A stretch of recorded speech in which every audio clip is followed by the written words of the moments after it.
Hello, everybody, and welcome to the Alien versus Predator Galaxy podcast, the original Alien and Predator podcast. This is Aaron Percival, aka Corporal Hicks, and with me, as always, are my fellow trophy husbands or trophy partners for this one. Adam Zeller, aka Ridgetop. Greg, also known as Still Collating. And with us in spirit is Xenomorphin, aka Eric, who was going to join us today but can't. And when I asked him, "Oh, do you want to record something for us to read out?" He went, "It confused the fuck out of me, so I'm not really sure what I can say or contribute here. So just crack on with it." Yes, that's your little message from Eric. We're recording this late November, but this is actually going to be our final episode of the year because as we're heading to December to release this, we have a little tradition on the AVP Galaxy podcast, and that is it's an AVP podcast. It's an Alien versus Predator podcast, but there's so little fucking AVP content these days. For now. For now, Adam still. How long, Adam, have you been going? Oh, Marvel will do something next year. I'm sure of it. Yeah. Well, this next year, I'm sure of it. Yeah, I'm sure you fucking are. But I always joke, and I don't always joke. I say that if we were to ever sort of rebrand the website, I'd say Aliens and Predator, not Alien versus Predator anymore. That was a thing of the early 2000s to mid 2000s at the height of the popularity, I think. But no, we got to respect our roots. We started because of AVP2. And the AVP movie. That's what got us big. So can't ever forget that. Indeed. So I always make sure we do at least one AVP related episode in the year, and we always do one in December just to close the year off with. Now, last year, I gave the boys a choice when it was Adam and Eric, and I said we can do Duel or we can go full hog and we can do Deadliest of the Species. Last year, they chose Duel.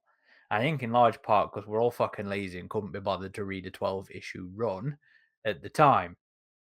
This year, I didn't give them a choice. I said, we're doing Deadliest of the Species.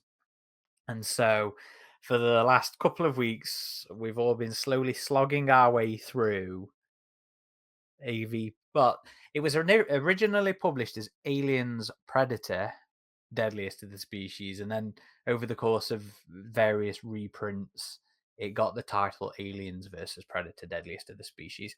And I believe it was actually technically the second actual AVP run after the original with I was going to say Peter Briggs. Then no, he wrote the film. Aaron Randy Stradley's original AVP. So this was the second series that we got, and it was by Chris Claremont.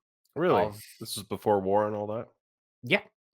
So this was concurrent with a lot of shorts and a lot of one-offs and stuff like that. So things like Blood Time, things like the AVP epilogue. This was concurrent. This was concurrent with Duel as well, because I think Duel's second issue came out like a month or two before issue 9 or 10 of this one, whenever it is that the Pred Aliens appear in this short. I had to double check that quite a lot when I was working on a piece about Lightstep a good few years ago, because I was like, wait a minute, did Deadliest of the Species actually pip this a little bit? And it's technically the debut of the Pred Alien, but no. Duel, in fact, was out a month or two before the relevant issue in this comic. We'll also do a little bit of a year in review at the end of the thing, just so we can talk about some of the stuff that's come out this year and our experiences this year a little bit. Again, like I said, because this is to end the year off with, it might not necessarily be the last one we record this year, because I'm sort of got a few interviews in the pipeline. We'll see what happens, but this will be the end podcast of the year. So I'm going to pass it over to Greg actually here, because I believe Adam as well as Greg, this was their first time actually reading this run. However many thousands of years into the fandom and into the EU we are, Greg's a fucking massive nerd himself, and I know he has a very extensive knowledge of the EU. But this was his first time reading this. So, Greg, give us the quick, dirty rundown of why so long and what did you think when you finally picked this up? Okay, so first of all, I was very glad to have an excuse to finally read this. Um, my first contact with it was actually it was a few years ago. It maybe even more, like probably 5, but I remember stumbling upon the beginning and reading those first few pages, and I thought that the narration was very interesting. The art style was very interesting. But then, I mean, spoilers, we're gonna be talking about this comic run for anybody who hasn't, but, uh, then we get to, Karen or Ash Parnell's, melting in those first few pages, and I was just, like, "What is this?" Uh, is this it did not feel like an Alien and a classical Alien and Predator type of comic book and story, especially knowing that I've previously seen the Ryushi story, of course. And so I was very confused by this, and I was kind of intimidated the first time. And then not soon after, uh, I found the reputation of this series on the forums, and hearing how crazy it gets, especially with the infamous last few panels of that strange not really Predalien type of creature, I was just like, "Okay, this is probably going to be too weird," and I did not feel like I wanted to, spend some time, on that story, but again, year after year, when something is mentioned about that story, it always feels like I don't know if they're being serious or if they're just making a joke at how uh, extravagant it is. So I I was sort of pushing it off, and probably by now, I think I've read almost all of the Alien comics, almost all of the AVP comics as well. I haven't dug into all of the Predator comics yet, but I've gone through a lot of the Alien versus Predator ones. But the Deadliest of the Species, I kept on either saying, "Oh, maybe another time," or just forgetting about its existence. So, knowing that I've had the opportunity, I was like, "Okay, let's give this a decent run," and I tried something new as in reading it while putting on a moody type of soundtrack to see can I get into this full-heartedly.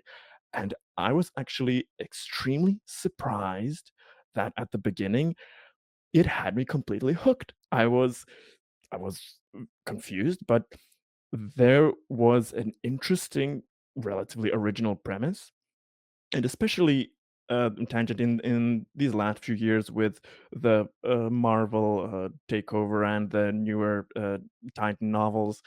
Even though I've found relative enjoyment out of most of them, they have kind of played it safer, and the stories have been getting a bit less original and out there. And I have been missing some of the crazy dark horse days just to see what sticks and what crazy ideas can be tried out. So I was with an open mind getting into this, and I was very intrigued and happy with how the mystery was playing out, how the uh, dialogue generally the comic is very heavy with dialogue, with a lot of text on page, and I honestly kind of like that.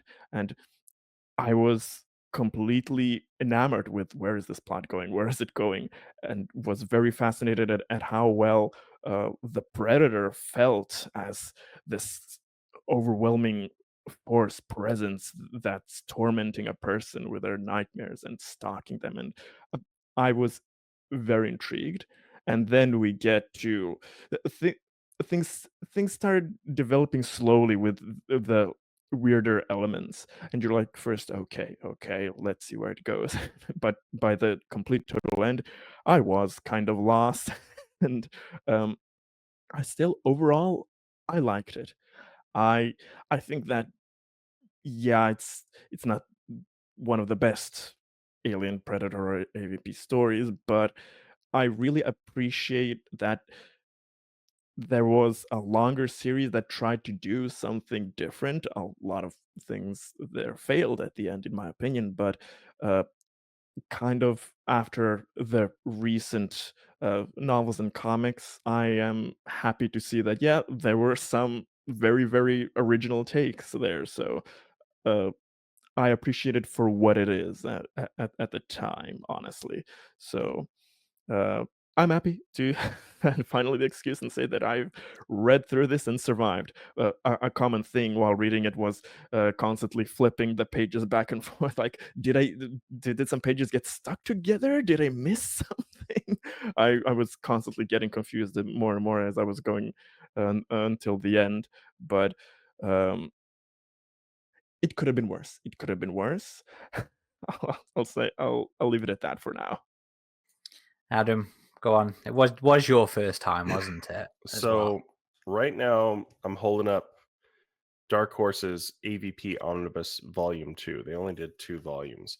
And this was published in 2007. And I remember at the time I was working on a ski lift in the summer. It's And always the ski lift. it's always the ski lift. This is my late teen years.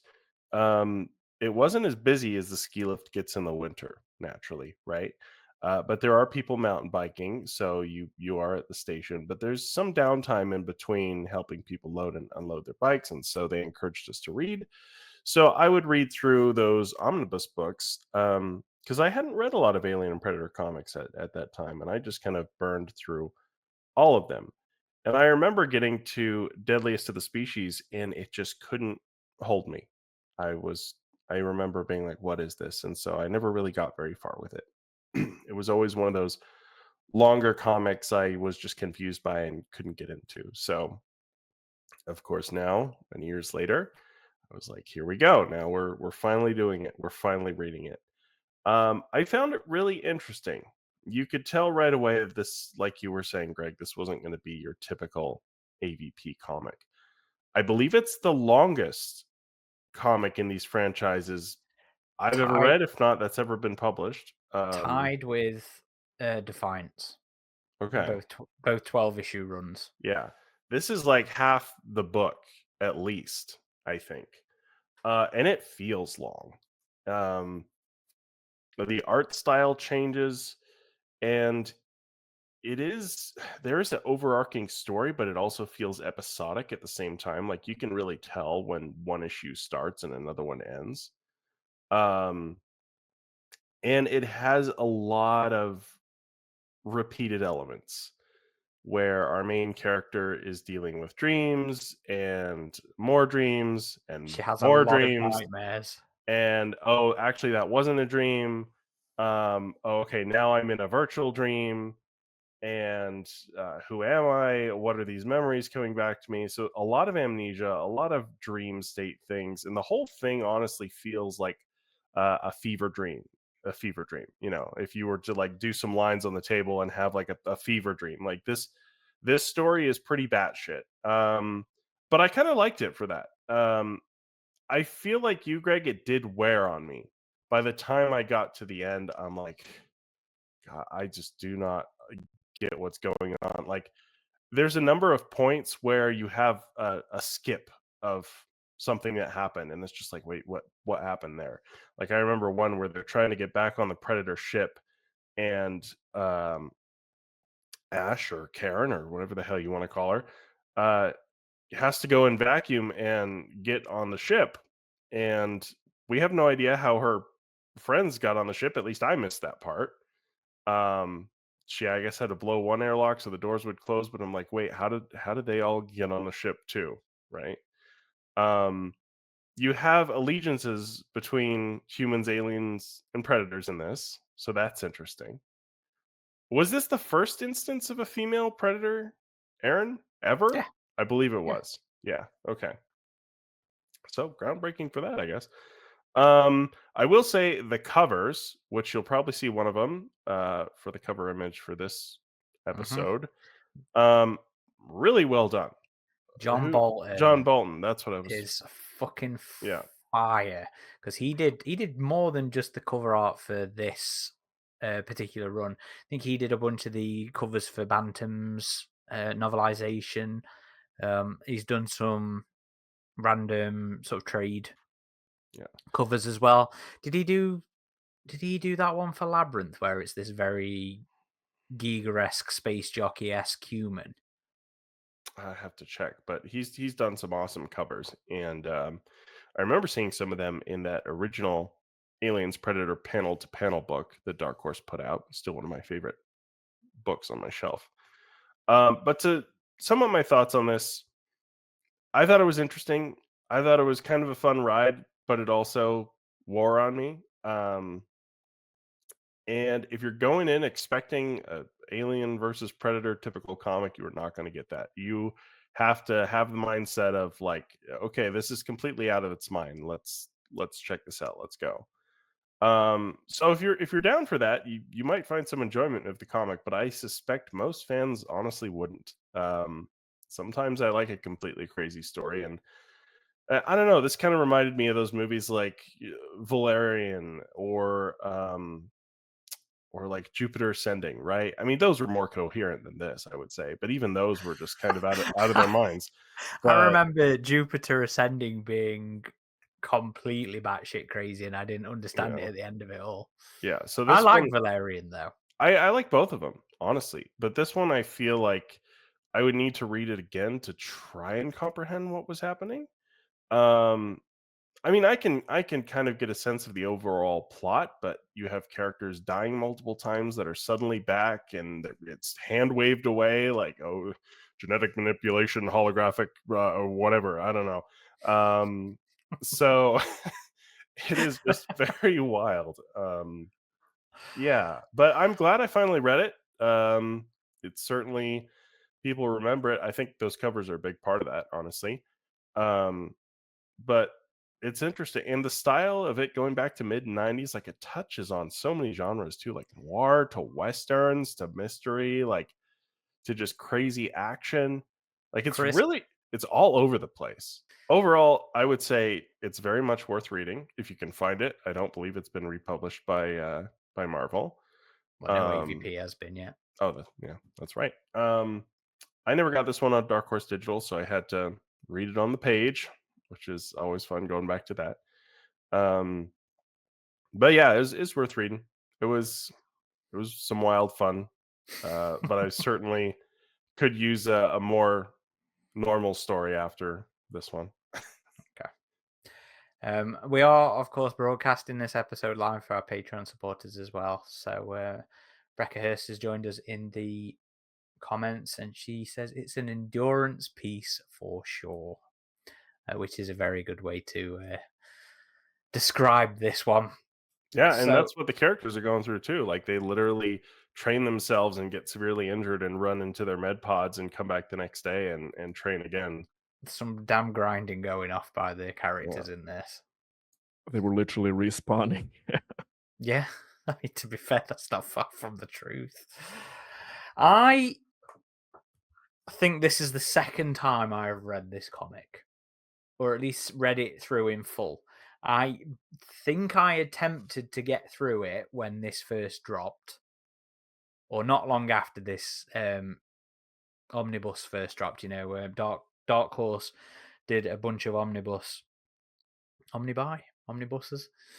in the sort of late 2000s, and it was a great way to actually get a lot of the stuff that they'd done. You know, a lot of things were collected again for the first time in these omnibus. Um, and John Bolton had actually done the artwork for all of the library editions of the trades that Dark Horse had published. So yes, he did do the one I was thinking of, the cover art of Labyrinth, but he did them for all of them. You know, Outbreak, Nightmare Asylum, Female War, Genocide, Harvest, Rogue, Labyrinth, and Stronghold. So those were the ones that got paperbacks of the Alien side, and not all of the comics did. So, like I said, the omnibus were a great way to actually get to experience these. Deadliest of the Species did get republished, though. It did get a trade, which had another fantastic cover art by Bolton, which was this one, the one that we see on the cover of AVP Omnibus 2. So that was specifically for the paperback. Yes. Okay. That is not one of the covers for the singles. So he'd done this specifically for the paperback, and I think that was that the only time this was published?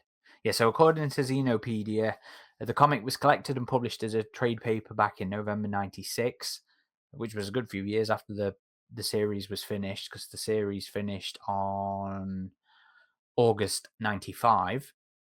So a year and a bit after the run finished. Under the slightly shortened title of Aliens and Predator Deadliest of the Species.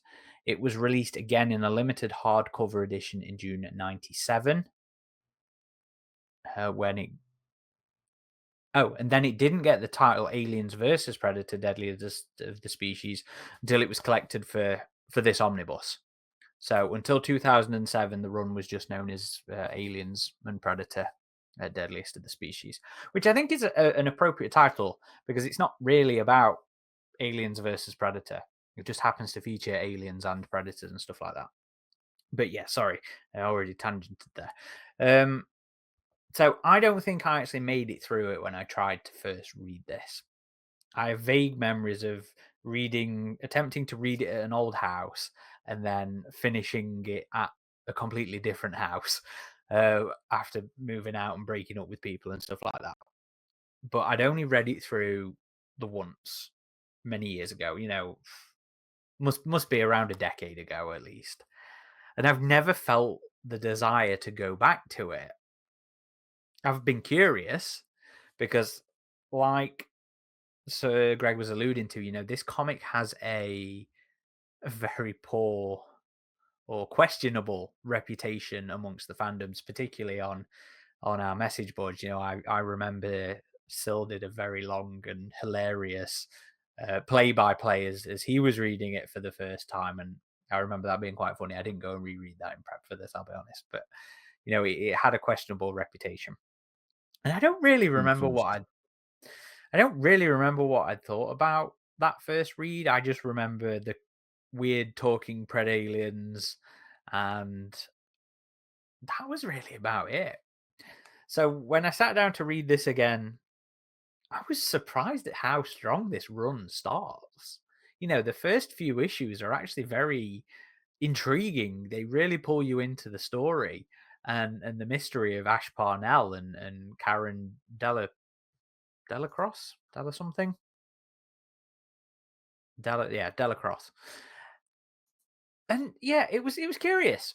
There's a lot of very interesting elements at play in this run. Lots of very interesting things that I'm like, this would work elsewhere. This would work in other bits. And there are things in here that do sort of find their way into other bits of the lore in the expanded universe. Things like the Sectex.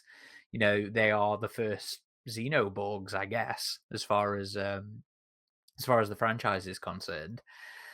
But then it just the mystery of Parnell is dragged out far too long, in my opinion.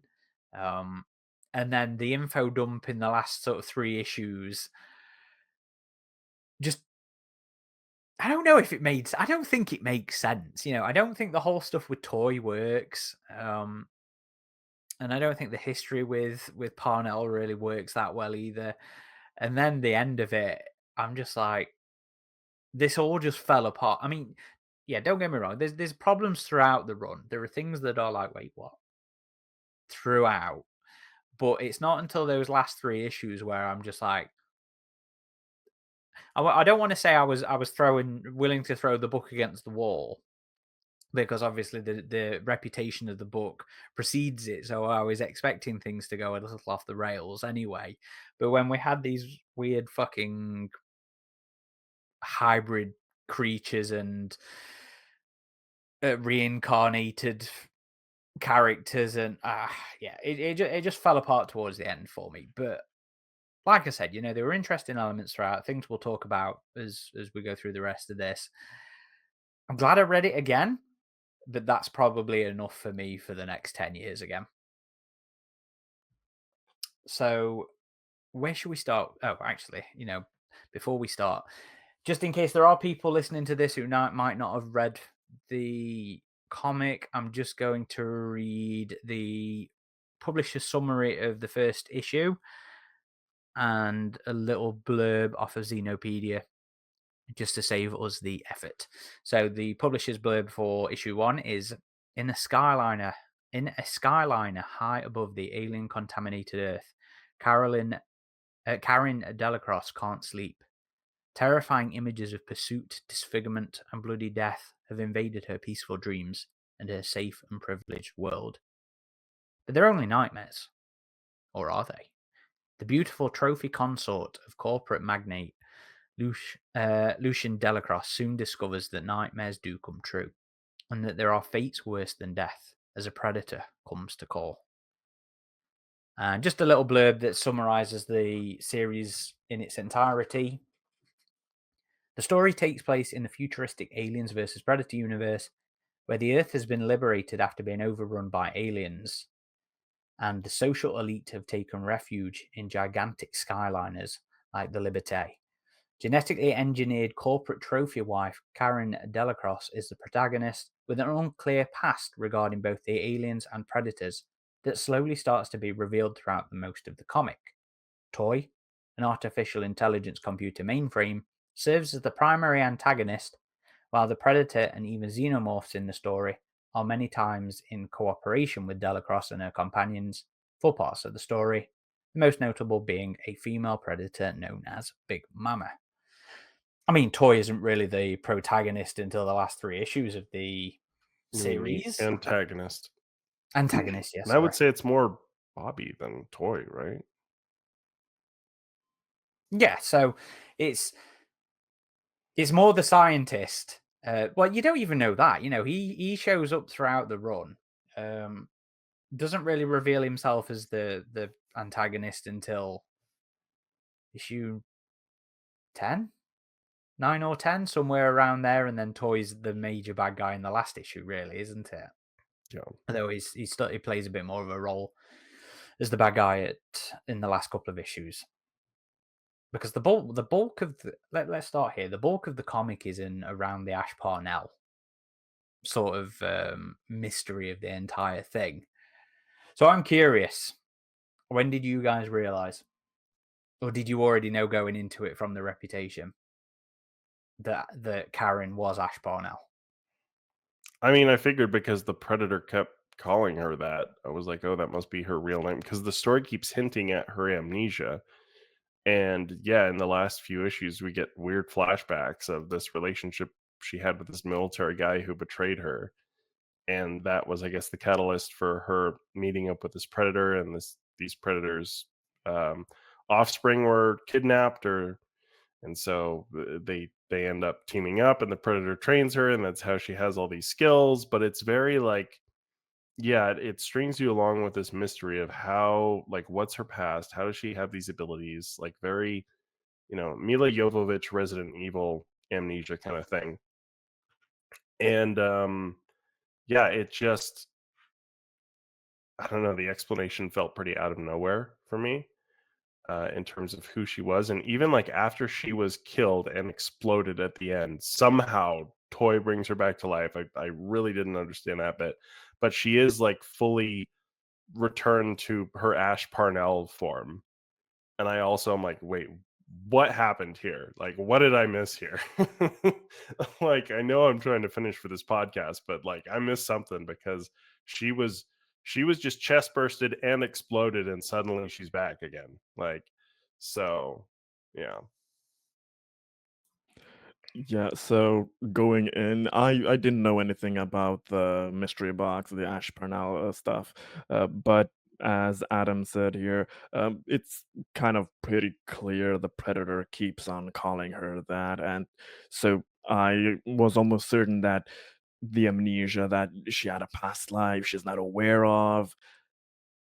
This reminded me, my first theory was that um, the the space station, that the son of the big of Lucian, what's the son's name? Willem. That Willem's kind of ring with the with the human trafficking, or whatever. I was first thinking that maybe the big reveal was gonna be that these genetically engineered people, that they aren't really vat grown or whatever, but that they are actual real people with were erased their memories and genetically maybe enhanced and altered or something like that. And I thought that was gonna be maybe the reveal. I was not expecting the way that things were gonna go. Yeah, we pretty early on could have seen that, yeah, there's a history between the predator and Ash Parnell, and that it probably wasn't completely hostile by uh, relatively early issues. We can get that the predator wasn't probably always hostile with them. And I did find always funny that Karen was insisting that how Big Mama constantly asking the same question, Ash Purnell, but uh, I can never give her the correct answer. And I was like, you could have just said yes and bluffed, and probably you could have gotten along better with the Predator at the start. But um, I really also was very, very confused when her whole backstory was revealed, because I was expecting something a bit more, well, something that made a bit more sense, but also something that would have a bit more impact as to why she was betrayed, why did she get that amnesia? Because like this, it was just a strange combination of circumstances that, as Adam said, was really, really kind of weird there. And yes, also at the end, I was flipping back and forth, like, what was I missing? How is she transformed again? Um, the whole ending sequence, we'll talk about that, but even for a run that was this long and felt so long and full and with a lot of complex information, at the end it was all just kind of rushed, and that final ending panel with original Ash Purnell, Big Mama, and the new Xeno White Thing just sitting all together in a ship. I was like, whoa. They somehow That have this new Xeno that can talk. Oh It's yeah, oh yes. yeah, So it's double very consciousness strange. there. Yeah, I was like, okay, that final panel encompasses this whole later run, but at the start, yeah, the hints were there. Uh, I also just kind of logically figured out that, yeah, there's some kind of connection is going to be there about a previous identity, but it didn't go fully as to where I was expecting. I think it overstayed its welcome past them actually taking Karen to get wiped again. To Because I think it's at that point where it's very apparent that yes, this is what happened to her before. She is Ash Parnell, but it kept that going until what, issue 10, something like that. It just kept it going. I'm like, but we know what's happened here. She had her memory wiped and she was turned into this trophy. Why are we still continuing here? That's another odd thing, is just the concept of these trophies. Like this story very much feels like it's a spin-off of the old Dark Horse universe. It does not feel like it takes place in the Alien universe that we currently know. Because there's a lot of weird sci-fi concepts thrown in there that feel like out of Blade Runner. Like we have biological replicants now, right? Like the trophies. I mean, she's really not that, but she thinks she is. And I never thought I'd see so much prostitution in an Alien and Predator story, just because like they have this other thing that's the circuit, which is like this illegal network that the head Well, corporate guy's it's a son. sex trafficking, Yeah, and sex slavery kind of ring, isn't it? yeah, so I was, wow, okay, dark. um But then But again, I mean, the original run had. I mean, it's not so overtly prostitution, but you had that bit with Salva J and that pregnant woman, mhm, which was which she was supposed to be a prostitute of some variety, and he didn't sleep with her or whatever. But it's always sort of mm. delved into the darker sides of humanity. I think even from Mark Verheiden's stuff. It's also very sexualized in general. There's a lot of Oh God, opportunities for yes. Karen's clothes to be off in Oh, the yeah. story. So, Well, not even just Karen, Yep. the female special forces officer yeah. whose name there's so many fucking characters in this book, and I cannot remember Yeah, I'm glad it's not just me. everybody's name. No. Um, but yeah, there's also some very idiotic decisions at play where they'll just constantly pull guns on each other while they're trying to work together, and I'm like, "Really, Karen? You thought it was a good idea to park the Predator ship in this, like, criminal underbelly space Okay. station?" Like, Before we get there, because to be fair, I think that was on autopilot. She didn't really know what was happening there. okay. I thought she had, Um, like, Post-it notes all over the ship so she could remember how to fly it. I see. I went and had a look at this bit, and it doesn't look like she's deliberately piloting the ship or choosing where to go. It just goes to is it the Samara space station? Hmm. The The well, of course, to your point, Adam. Of course, it's like the old Dark Horse comics because it is an old Dark Horse comic. You know, it was like I said earlier, the second AVP series. It does tie directly into Mark Verheiden's original trilogy because it's set in the aftermath of the outbreak on Earth. And can I also say, I think that was brilliant. I loved the setting of the post invasion and that they're still wary of it because we do get like the little I think it's issue 2 down on the surface where they actually encounter some humans that are still there and some aliens that are still there, and I like that aspect of the Earth's not really safe even after Ripley and Wilkes and Billy or Hicks and Newt whatever do the whole thing with the Queen Mother. That's something that I liked in, like, I think it's the novel, not the comic, but like the novel of Genocide, where you have the main characters going around doing like little cleanups in what's left of suburban and urban environments, and I like that, and I think that's actually a really good setting for an AVP story of some variety. Would be a predator visiting the alien infested Earth.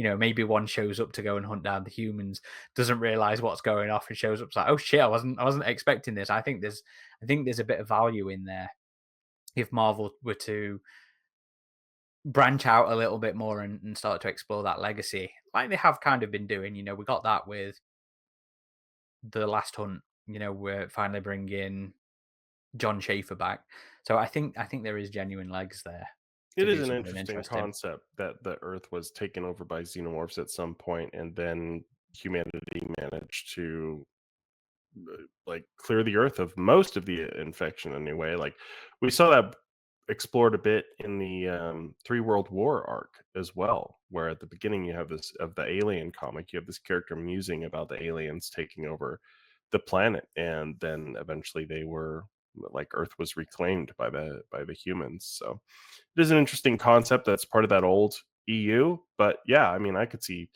future Elseworlds stories kind of taking place in that context for sure. I also was very, very happy with the setting.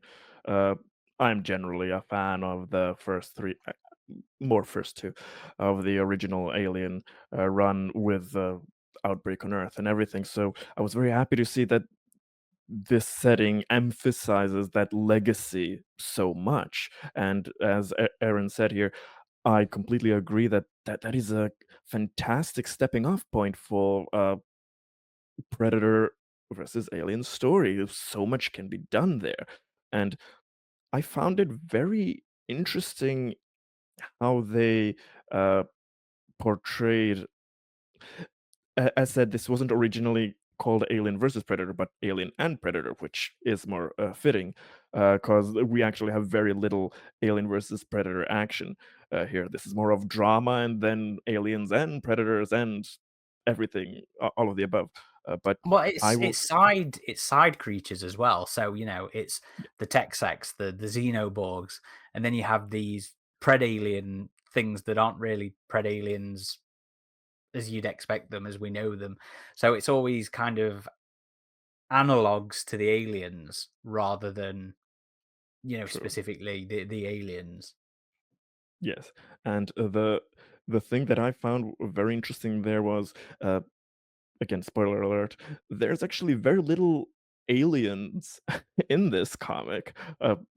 A bit more to the end, and again, mostly emphasized by hybrids, but very little of the main original alien there. But at the same time, you constantly feel the legacy of the alien outbreak on Earth, and you feel the fear of the characters. How they will do whatever they can to not encounter these creatures again. And even later on that other station, when the predator is wreaking havoc and somebody classifies, oh, this creature, exotic, how they call him, which was fun. This exotic is as dangerous as the bugs, which, yeah, they kept on calling him that. That was a bit meh, that I didn't like. But the way they talk about him, the reverence, the complete fear, was that if this thing is here, this is the end. It is something that has scarred and traumatized humanity, and I really loved how much that was emphasized. And again, every time Karen had her nightmares with the alien creatures, you can see that horror. It's a bit undermined with the hybrid weird, not Predalians at the end, and also with having a secret queen at the bottom of the station that was there for how long? And yeah, some of that was undermined, but that's why at the beginning things felt uh, very on edge, while so the alien side was more of that overlooming presence and legacy, and that just hoping for the characters that they will not have to see them again. While from the predator side, it was this stalker serial killer that was trying to find our Karen, or Ash Purnell, and she was trying to avoid it. So it was a very different kind of usage of the titular alien and the predator. I really enjoyed how it was approached from different angles to use and combine those properties, Yeah, especially in that first half of the story. I do agree with you there because I mean it's kind of a weird thing to say, but it doesn't. I don't need the titular creatures all the way throughout to be entertained. We kind of Adam kind of takes the piss out of me with Covenant, where I say, I enjoyed the film until the alien showed up, and he was like, you enjoyed the alien film without until the alien showed up, and I'm like, yeah, it doesn't need the capital A's in it for me to feel like it belongs and feel like it's a part of that world. When Deadliest of the Species came out, it was 93, so this had been, I think, 3 years after the whole Earth invasion angle had been tied up. I think Female World was 90, and what would Aliens was on like Labyrinth at this point. They were well past the Earth invasion being a big deal, and you do genuinely feel that fear, like Greg said, of the characters, and it's fine. I didn't need. Like, I get the complaint. Don't get me wrong. I think some of the letters writing into the Dark Horse at the time were like, "Can we have more fucking aliens, please?" And I get that; it's a valid thing. But for me, Alien is more than just the aliens.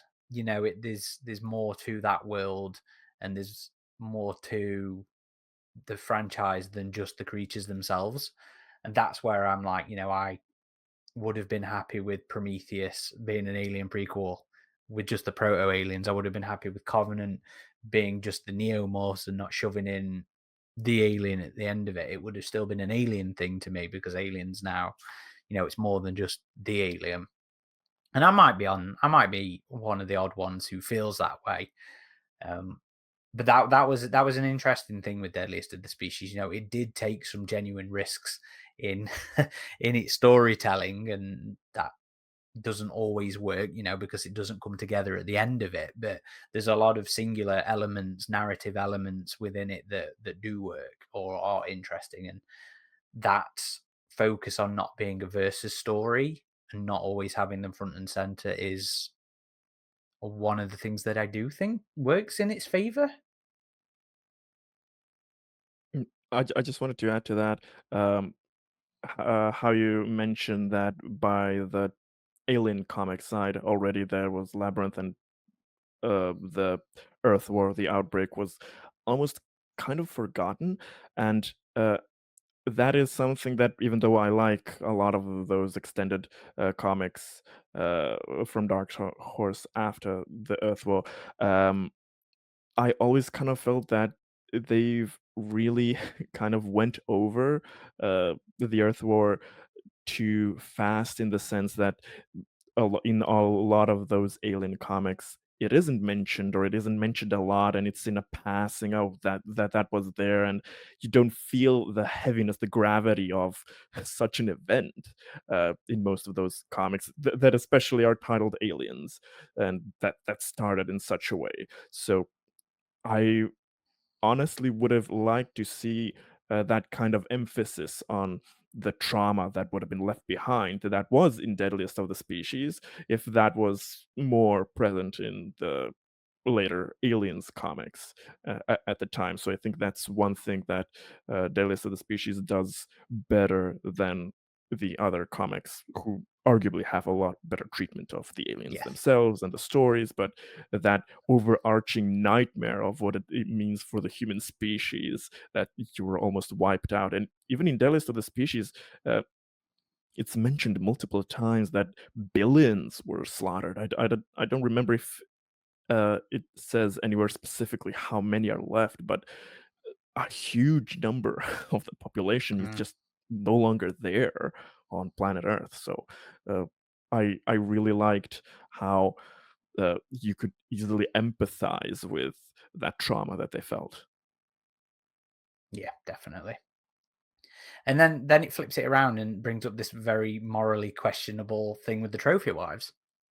I mean, you kind of have to even question if there are actually trophy wives, because if the whole thing's this ring of brainwashed sex slaves, for lack of a better term, you know, maybe they don't exist as they're advertised. They're not genetically engineered, uh, you know, slaves again. It all comes down to slavery, really. But perhaps they're not this what's advertised as genetically engineered, but they're just brain wiped. All of them are just brain wiped and programmed people. Oh Yeah, I yeah, mean, I actually, yeah, I was first thinking that that would be the case with Ash Parnell, but then with all of the other complexities, I kind of forgot that that's literally what they explained in the end, in a sense. Because, yeah, if she's like that, and why would she be different than the other ones? So we don't know clearly, are all of them then like Ash there, or are some actually just uh, genetically engineered from the start? But We do yeah, know since we do know as well that they did do genetic engineering, though, because the security woman claimed she was yeah. genetically augmented. So maybe it's an entire mixture of things.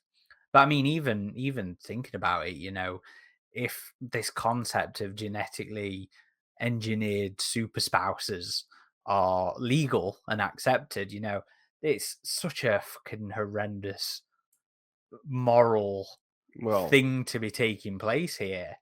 And somehow still very fucking relevant as well. How many years? 20 odd years later, with the rights regression going off in the States.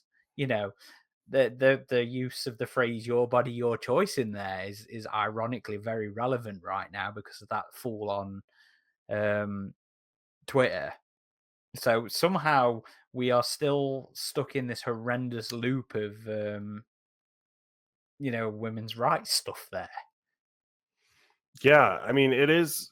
I don't think it's widespread in the comic. This seems to be a thing for like the Oh, wealthy it's just elite this. It's in the just this comic though as well.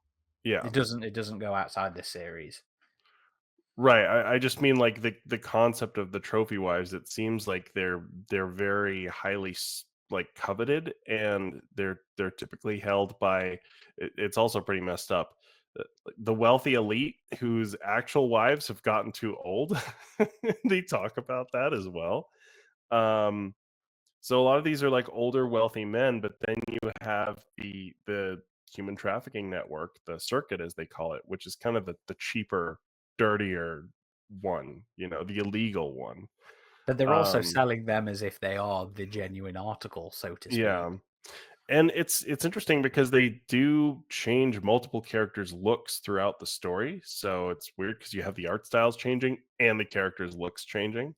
Um, because of genetic manipulation, where if a trophy wife wants to look a completely different way, they can just completely change their look, which is another pretty wild implication in a sci-fi universe, which is why I have to kind of like compartmentalize some of this old Dark Horse stuff. You don't.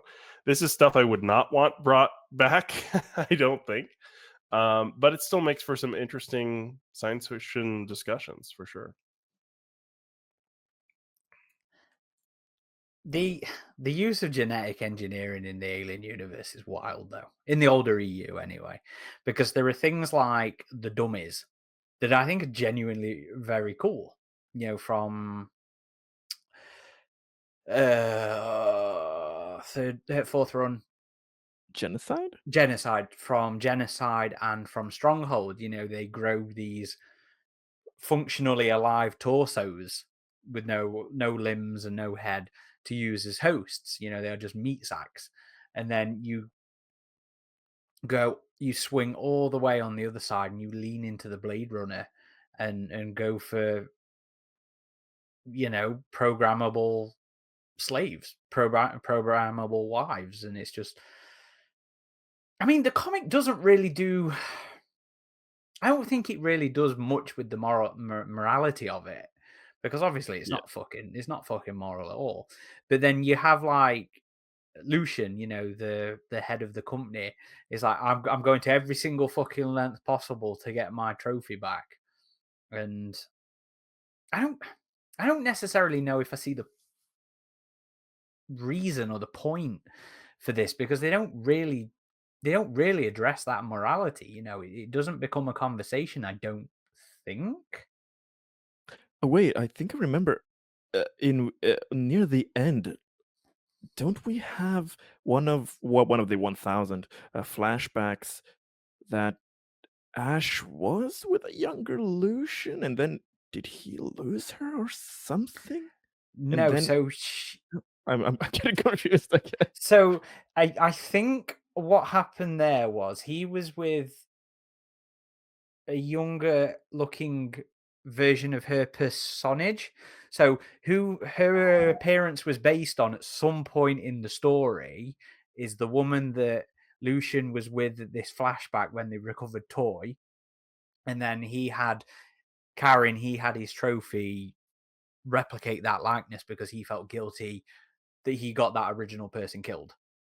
Oh, yeah, yeah, yeah, I mix those things up, yeah, It's that makes more you sense. you you know that gif of I forget what show it's from. It's one of the guys from It's Always Sunny in Philadelphia, I think. I don't know if it's from that show or some other movie he's done, where it's just like all the whiteboards and all the post-it notes and all the fucking string going all over the place and him just looking like a madman. That's what trying to comprehend this story feels like.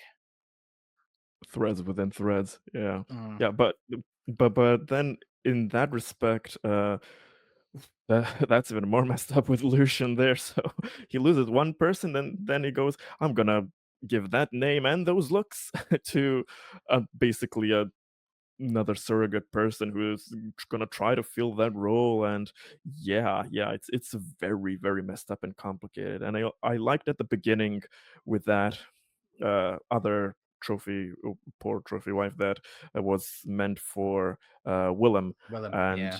uh, that she tried to imitate those looks, and oh god, Yeah. god, yeah, it was like, okay, since she's changing, we'll allow it. I get that, yeah, they wouldn't allow lookalikes to be two at the same time, but yeah, she's changing it, so yeah, you can take on that look, but oh It god, it that just was seems also like messed up. it just seems like such a heavy concept to have, but not really do anything with. You know, Exactly. I mean, it's interesting in that perhaps it'll create some fucking discussions or what have you. You can, but then again, it's such a black and white thing. I mean, it is wrong. You know, there's no other way about it. It is simply wrong, and I don't really Of see the course. point of it. But although Yeah. there was one interesting. So one of the things I like to do when we're doing these older read through these older stories is I like to go and read the letter columns in the singles in the floppies that came out at that time. And one of the things that somebody brought up was, and I think it's the only thing that really feels genuinely relevant to the idea, is that Karen starts the run as a trophy in quotation marks and then later becomes the hunter. And then the big mama, starts as the hunter, flips to becoming a trophy when Willem and folk capture her before, going back out and they all go on the run. And that seems like the only thematically relevant bits for the inclusion of that. There's this Yeah. interesting scene where it's like she gets captured by these criminals aboard this station after she kind of panics, and there's a digital representation of her inner self, I guess, that's kind of fighting back. But then like a predator warrior version of herself shows up and kills like the trophy wife version of her, Well, and that's she's supposed to like, be Parnell. Yeah, she's like, you had a good run, so it's almost like this past warrior self of her is like reclaiming its right to inhabit her body. Well, I mean, there's a lot of the personality stuff going off, isn't there? Because I mean, that is ultimately what ends up being the wild shit at the end. The Karen, her personality as Karen, is the thing that inhabits the alien hybrid thing. Oh god, yeah, that makes sense. Oh god, her And inner but terminals have split into multiples. and Oh then god. Ash Parnell returns Yeah, as this resurrected. I didn't even pick that up. I mean, You didn't I cotton need on to that. I didn't need to reread this. Oh man, yeah. So yeah. So that I mean, that was my reading of it. Perhaps that's not necessarily true, but I mean, that was my reading, that Karen is inhabiting through some form of, the DNA reflex, the genetic memory, this hybrid, and then Ash Parnell reclaims a human body through whatever means she's resurrected by. I think that was supposed to be her. Yeah, so I suppose she was genetically manipulated, wasn't she, at some Yeah. point? So that's supposed to be her being able to regenerate, because we also see throughout the run that she can regenerate. That's why she goes into vacuum, isn't it? Because her body can heal. Yeah, she has mentioned multiple times that she heals a lot quicker. She heals a lot quicker than she even expects to. So So she I Deadpools get it. that. Yeah, but by the end, she literally Deadpools it. So I kind of bought that, but with the transformation of the whole look and character, oh god, there. But back to the metaphors of who's the hunter, who's the trophy, the hunter hunted. Yeah, I also caught there. it, I hope that's not the only reason that the concept of a trophy wife was used, so you can pit it against a hunter. B- because, as I said, there could have been more done with it, in the sense of kind of comparing and deconstructing. Well, then what is a hunter, what is the hunted, what is a trophy, what is a trophy collector hunter, there in the sense, to to deconstruct it more, and um maybe just kind of put it against even the predator, in the sense of, well, you're collecting trophies, how well do you think that goes when these humans come and they basically collect your offspring as trophies, and then yourself. And uh, of course, you don't expect a predator to be put in a moral quandary, but at the same time, with the drama and philosophy of the whole comic, you kind of expect that maybe they could have done that. That it was set up that, in a sense, you're throwing back at the predator what they've been culturally doing all this time. So it's kind of a missed opportunity, but at the same time, I get you can't really do that in a satisfactory way. So that aspect of what's a trophy and what's a hunter could have been, instead of just the conflict within the personalities of Karen slash Ash, that I think it could have been more examined with the other characters as well. Mm. And that scene that you brought up, Adam, when her personality manifests as some hologram thing, I was just like, what the fuck is this? What is going on here?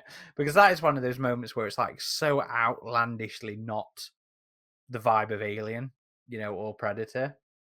And it gets even weirder in that regards when Karen turns into some fucking floating bowl shining superhero. Yeah. Yeah, I was gonna bring that up. What the hell? And then suddenly they find themselves in the old west, and they're all like in a saloon, and I'm just like, what is Well, happening now? that was Toy dicking I around know, with but them, but still, it's just very abrupt, and then it changes from this other setting, and you have all the Predalians in these like green jumpsuits now with spears, and I'm just like, okay, like I get they have an explanation for this, but it doesn't make it any less crazy. Fencing Predalians was Oh, something I that's was right. not expecting to read in a comic like this. I will say the art from a technical sense, pretty well done. Um, there are some points where it just again skips things, and I'm like, wait, what happened here? So as far as like actually showing what's happening in the story, I don't know to blame the artist or the writer for that because maybe the story was just that crazy. The artist was like, okay, I'll do what I can. But there were two different artist teams, I think, that yep. switched halfway through the So comic. it was Jackson Goose Guice for the first three. How would you pronounce that? I don't know, but it's an interesting last name. Okay, they did the first three issues, and then 4 to 12 were done by Eduardo Barreto. But yeah, some of the environments were interesting. The ships, like one part is where they initially leave the Skyliner, which again has this like visage of this old school like dirigible with this city hanging under it. Like it was really odd and interesting. And sometimes it would go into like orbit, and sometimes it would go down in the planet's atmosphere. So it was very like Fifth Element style with that ship, I guess. Um, but yeah, when the mercenaries have their ship leave that um But they that depart city, Gateway, don't they? They don't actually leave the city, do they? I thought they left from Gateway. I'm not sure. This is after that like initial escape or whatever. I guess she escaped so many times in this, but um there's like this grotto on their ship. Like they have like a little garden with a waterfall where she's just bathing on their mercenary ship. I'm like, okay, Oh Yes, yeah, oh that's yeah. yes. different. Where she has like the little standoff with the lady who's all like sprunky now that she had like she was burned alive and like Well, they she's supposed to be a genetically engineered soldiery kind of yeah. character. Well, it seemed like her personality changed after that a bit too. Like she was way Yes. more Yeah. brash after that procedure. Um and they were always like, "Oh, we work well as a team, but also we're gonna like pretend betray each other at every moment," you know. And then suddenly on the station, you have these classic cars, like an old That was Mustang, so and like, stupid. That was so I mean, it was clearly a Ridley Scott reference as well, because wasn't the license plate like Thelma and Louise or something like that? I'm not sure. I'm I sure didn't it catch that. was. But Probably. that was so daft. I mean, like, why is there an old friggin' T-bird on a space station? I mean, She's there's like a even like 1964 T-bird. I'm like, this is like 200 years in the future. How do you know what this is? and then there's the whole thing about, okay, so when they approach the space station, which is called Samara, which is named after there's some relevance there. I can't remember what the relevance is, but there is. Somebody look it up while we're talking. But as they're approaching the space station, there's like giant billboards outside the bays that are announcing the ships. So apparently, this Predator ship is called the Ellen Ripley. Oh, that's right. I remember seeing that. Yeah. And So, even funnier, you know, I mean, maybe not funny, but I was sort of like, there's no shits are given about the Predator ship being parked up in the space station. yeah. There's a bit where the security forces are going on there to strip the ship down and sell it off for goods. And nobody seems to give a shit about the fact that there's this very alien vessel aboard. And okay, sure. Are we assuming at this point that we're very used to technologically advanced aliens? But yeah, that made little sense to me. And they're even like, oh, it's because they enter the ship and then the atmosphere hurts them. And they're just like, oh, it was just bad atmosphere or whatever. I'm like, this isn't giving away any hints here to you. Um, but yeah, But it's that was just, interesting, though. The atmospheric Yeah. differences, because that's not yeah. something the Predator franchise really has done anything with since, the first film. Well, I like how they talked about that and explained it. It's kind of like Avatar in that sense, where they're like, the predators can survive in our atmosphere with difficulty, but we can't survive in theirs.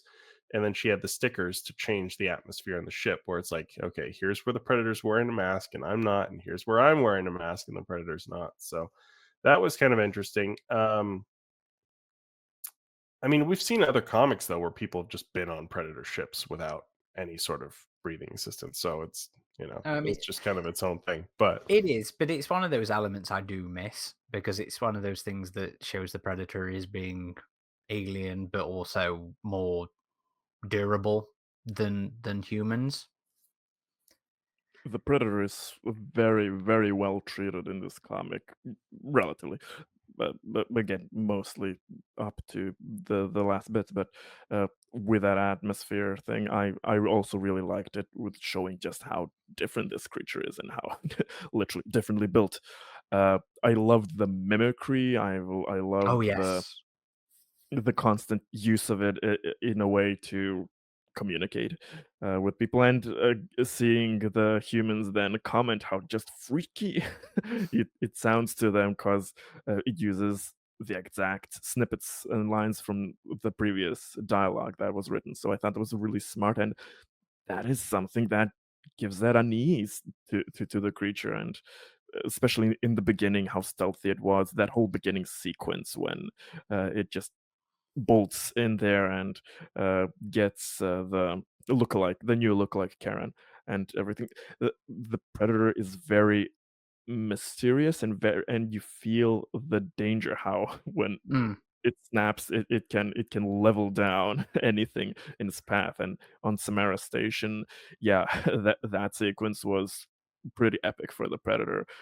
How they got all through that. So I think that generally the treatment was really nice, and having a female predator that is basically biologically indistinguishable from a male one, I'm also more a fan of that aspect. And that final reveal that the reason Big Mama's doing this is because she wants to As a save mama. her, yeah, her children there. So that was also very interesting and nice motivation, that it's not a classical hunt, but it's a rescue mission for her own progeny. So I really think that generally the from the pure predator aspect, it was done quite well. The face at times with the mandibles, they were a bit kind of wide, and and the white eyes were they gave the predator some weird faces at times. It's in some panels, but especially with the mask on and with all of the art for the predator side, it looked fantastical. I really enjoyed that. I did like how the predator was depicted with the second half artists group more than the first. I mean, they were both good, but to me, they really portrayed the physicality of the Predator in that second half a bit better.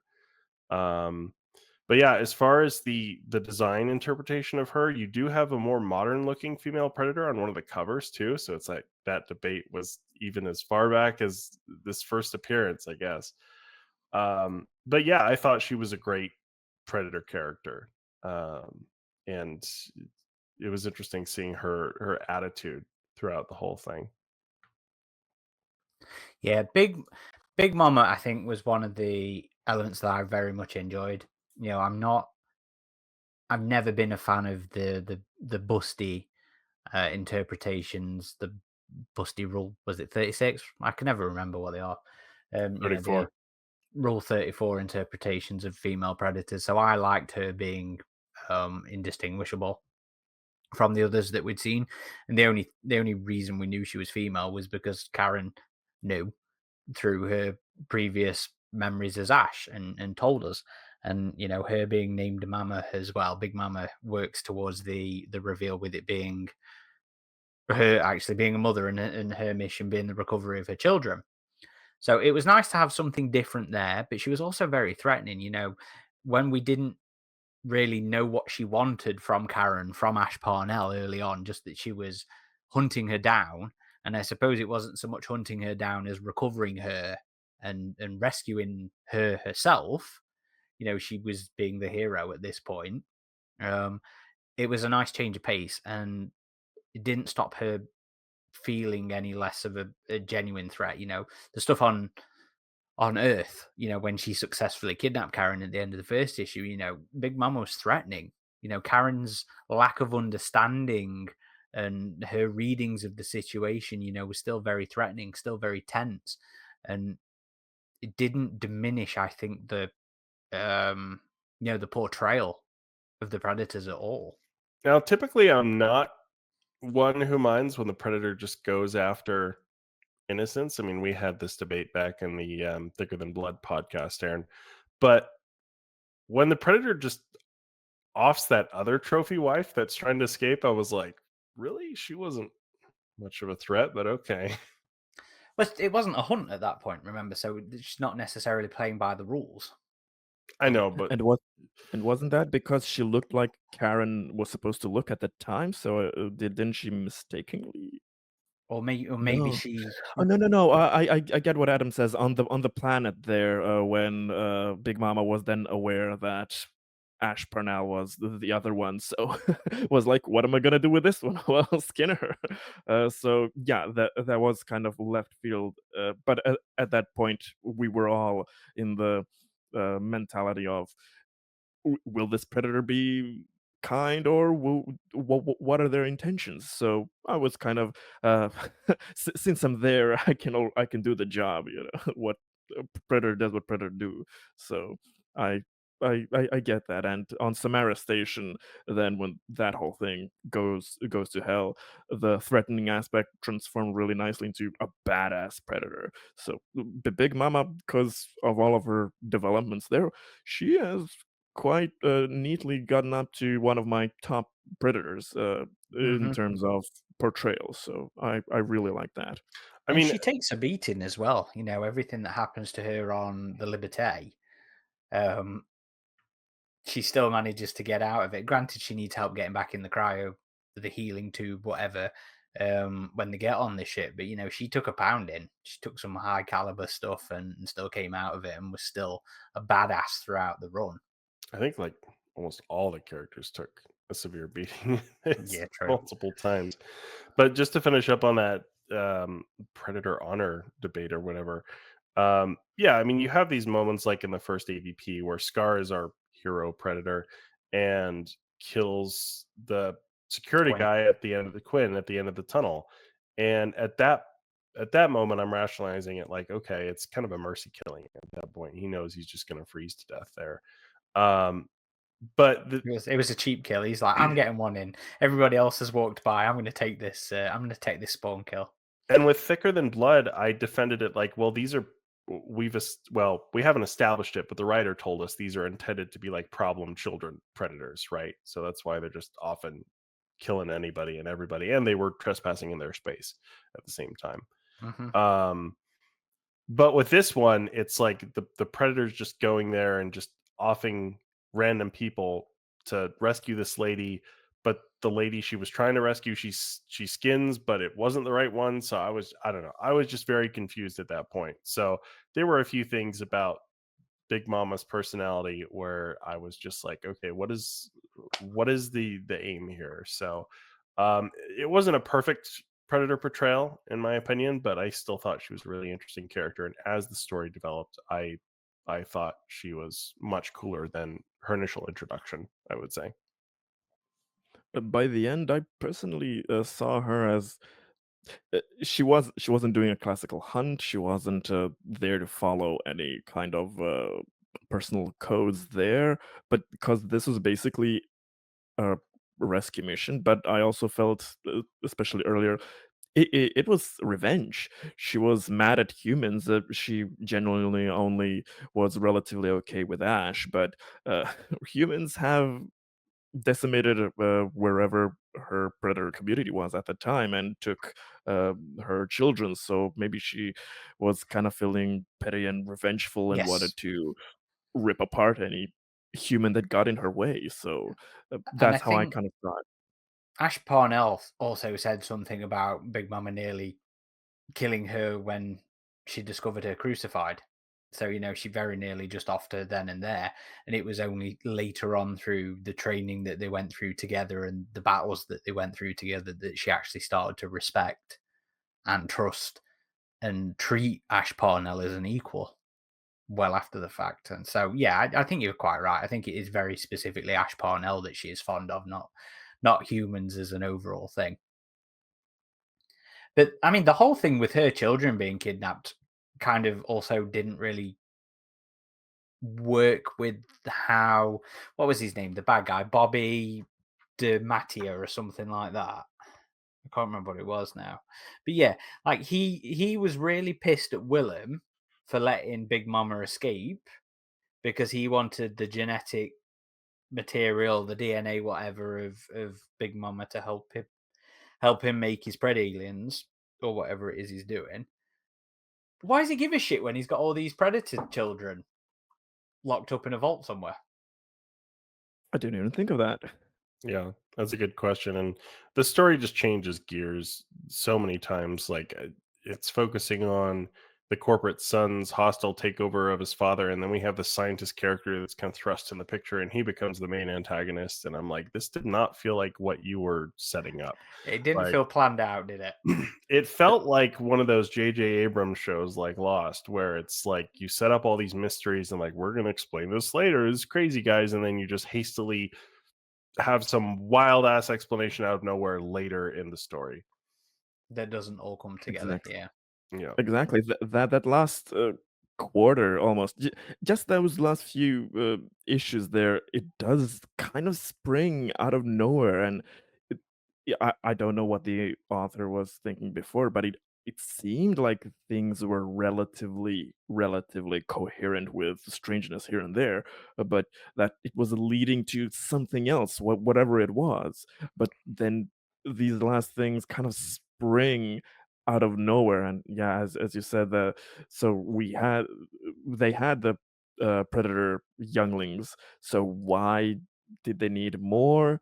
Unless, I mean, no, I mean, knowing how strange the whole comic went, maybe they needed Predator Mama for more predators or whatever. But uh, still, things were all over the place with that end Mm. because the story was setting up something completely different.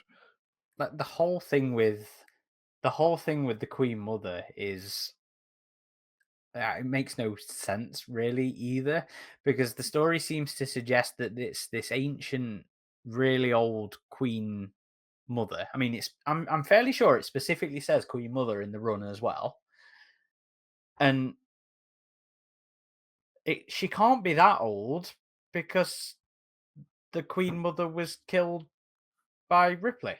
Different Queen Mother. Yeah, Yeah, it kind of hints like a but different one. the thing is, I mean, you can have multiple queen mothers. The comics show us this because there's a fight for dominance when, as far as we're concerned, the queen mother is killed in female war. That's what genocide's about. It's this splitting of the strains and results into queen mothers. But this one's supposed to be so fucking old that she can't lay eggs anymore, which implies the existence of two queen mothers at the Maybe same they time. just have to be far enough apart. I don't know. Like for me, um, Although that it could also then be that perhaps we're now going from the comics that far back, there were always multiple strains. There is no the strain of yeah, aliens. I think Probably. that the main alien in this story was the Her, queen, it honestly, was, yeah. and it Queen made Mother, for Adam. Come some on, give her the Queen respect. Mother. Okay, I'm sorry. Uh, there was some really interesting imagery with the alien, even in the nightmares where she's like sitting atop the mountain of skulls and all that, and Ash Hmm. goes tumbling down the skulls, and even when uh, Ash offers herself to be a host and she's hived, it touches on this concept we would see later that being hived is kind of a euphoric feeling. And it's something we've seen in some other stories where being implanted uh, gives the host this feeling of euphoria so as to keep them calm and not panicked and lessen the chances of them being able to do anything about it. Hmm. Yeah, and I did like. I mean, it it's one of those. I don't really know how I feel about this portrayal of the queen and the aliens in terms of the queen teams up with the predator and the human Yeah. characters, but like because I don't like humanizing them too much, and I don't like it being a team up as such, but I like the idea, and I always have liked the idea of manipulating them in some fashion biologically through being infected. I think that's like a great way, and it's one of the things I've fan fictioned in my head. The idea of it being a way to navigate through a hive. You're implanted with a chest burster, but you're stunting its growth somehow, and the aliens will leave you alone. And I kind of liked that aspect of the early parts of, in quotation marks again, the team up here, because Ash was kind of manipulating the queen's behavior through her being impregnated. So like early on, aboard the predator ship, the queen is sort of kept at a distance, but she would quite happily go and kill everybody, but she doesn't because of Ash and the chest burster. So I like that kind of thing. But then when we get aboard the Liberté, when it's all hived up, fucking awesome visuals, by the way. I absolutely fucking love the visuals of this city ship hived up because it looked like a giga fucking castle. And I thought it was really nice. Beautiful. Yeah. Um, but at that point, the Queen pretty much just straight up becomes an ally from the looks of it, from the portrayal. And I'm like, oh, no, that doesn't work. But, early on, like the rescuing and cradling Ash was kind of cool. It kind of felt like resurrection in a good way. The bit where Ripley's being taken back to the hive in a sensual or loving way, and I kind of liked the Queen Mother being that way with Ash, being that way with the host, and also her being picky with the host. I like that kind of instinctual intelligence or alien intelligence in that it's not so straightforward the humanization of her.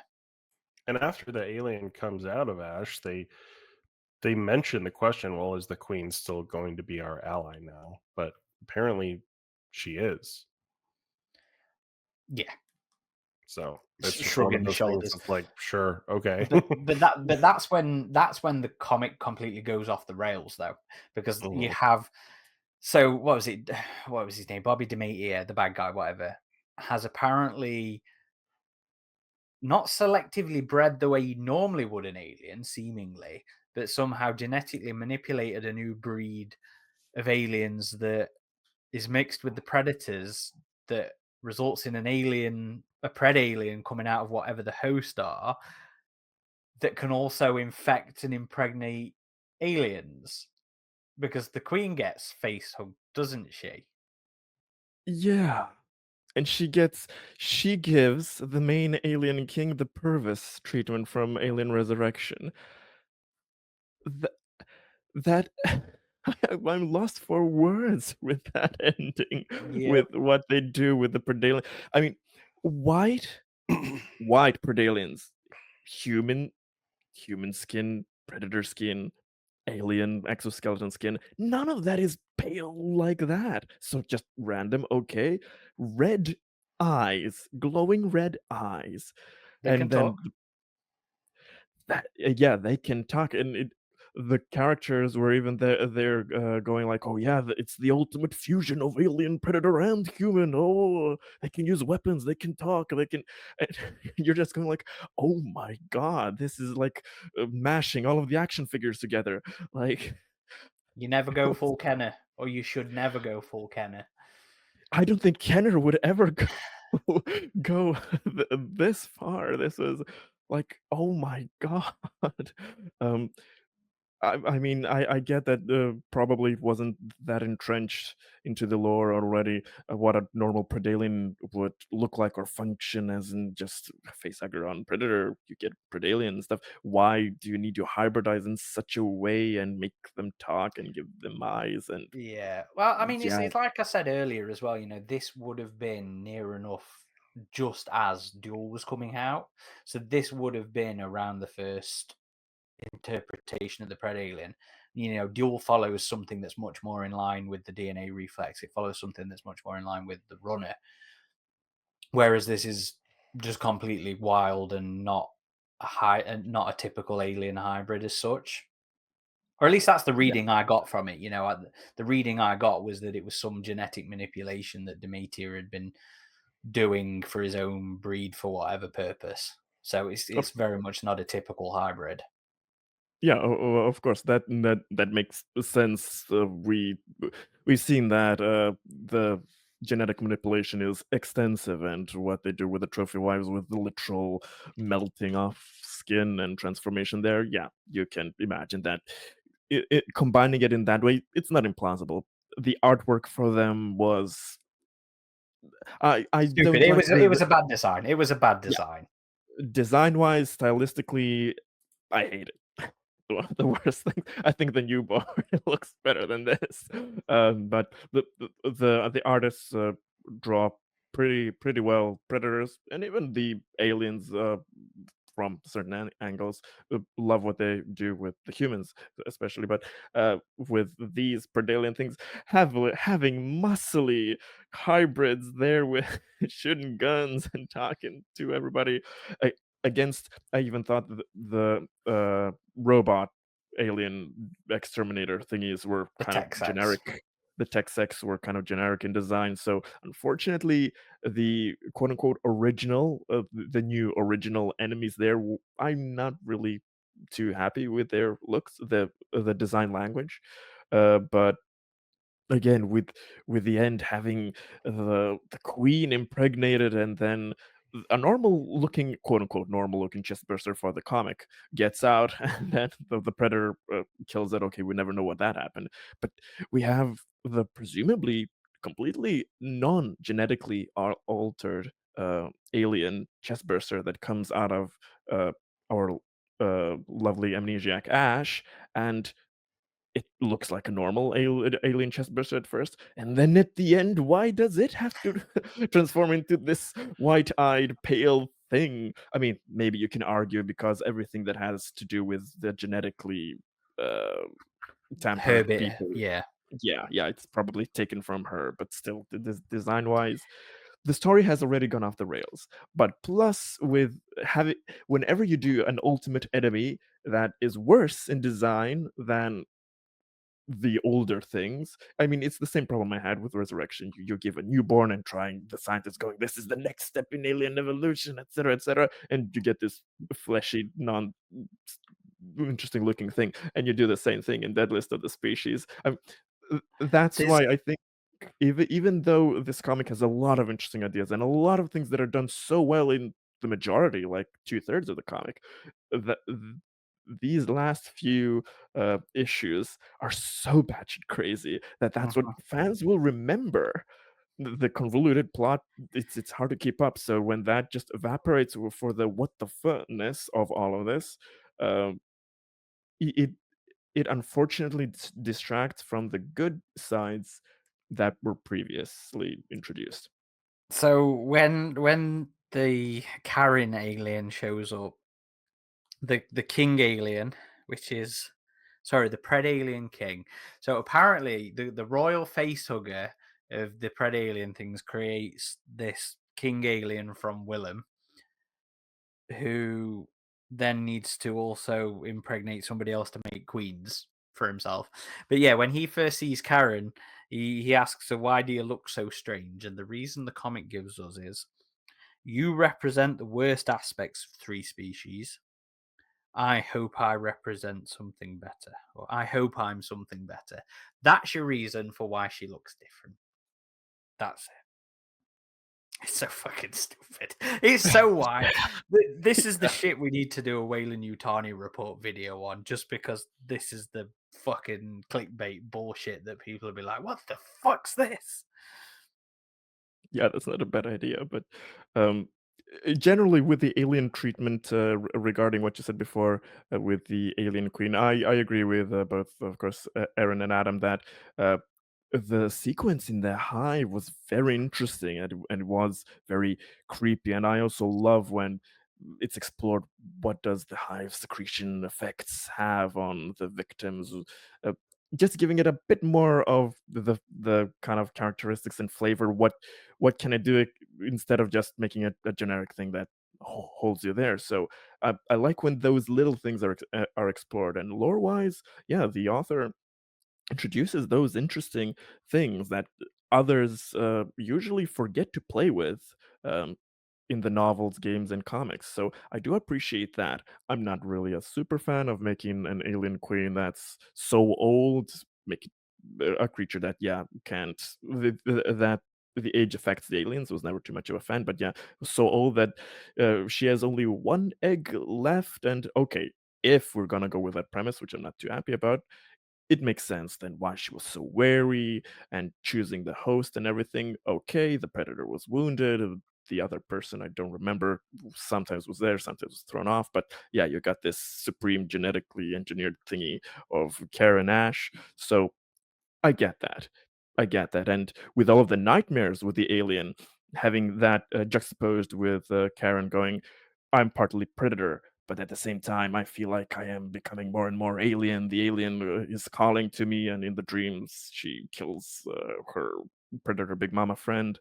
And those were very interesting things. And I was wondering, ooh, what's it gonna live up to? Yeah, the ending is basically somehow her chestburster baby is the amalgamation of everything, and that's the point. And yeah, that's a bit silly. But before that, that mystery was kind of interesting there.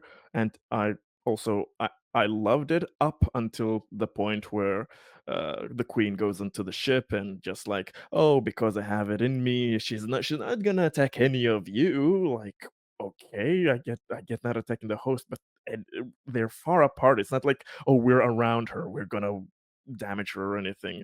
If the queen attacks, you could have picked them off one by one. Yeah. So it was a bit like, and then in the end, where they're all fighting Sig, the Queen, and Predator, just like standing there without any. I mean, it's even emphasized. Yeah, they're like the Cobra and the Mongoose. They are mutual, instinctive enemies of old, but they're coming together for this one uh, purpose. And yeah, it felt really quite corny at the end with some of those lines there. I was secretly hoping that the alien queen had a long con plan, like to get their guard down and let the situation manifest so that she can take over the people at that cruise liner. Something that the alien queen was doing this with more intent, with more sinister cunning, that she was planning something. But no, she was kind of like going at the end of her life and trying to get this egg to survive. And like, okay, okay, it was after that hive sequence, it was a bit let down. And uh, I've now please help me with. Am I hallucinating things? I mean, I don't know. Maybe I should check the pages. But the first time the Predator, Big Mama, and that other guy um, encounter the aliens aboard Samara station, is it me, or did that alien panel, was that just a normal drone? And then in the next, it was just a queen and saying, "Oh, there are no drones here." And I was like, "What's going on?"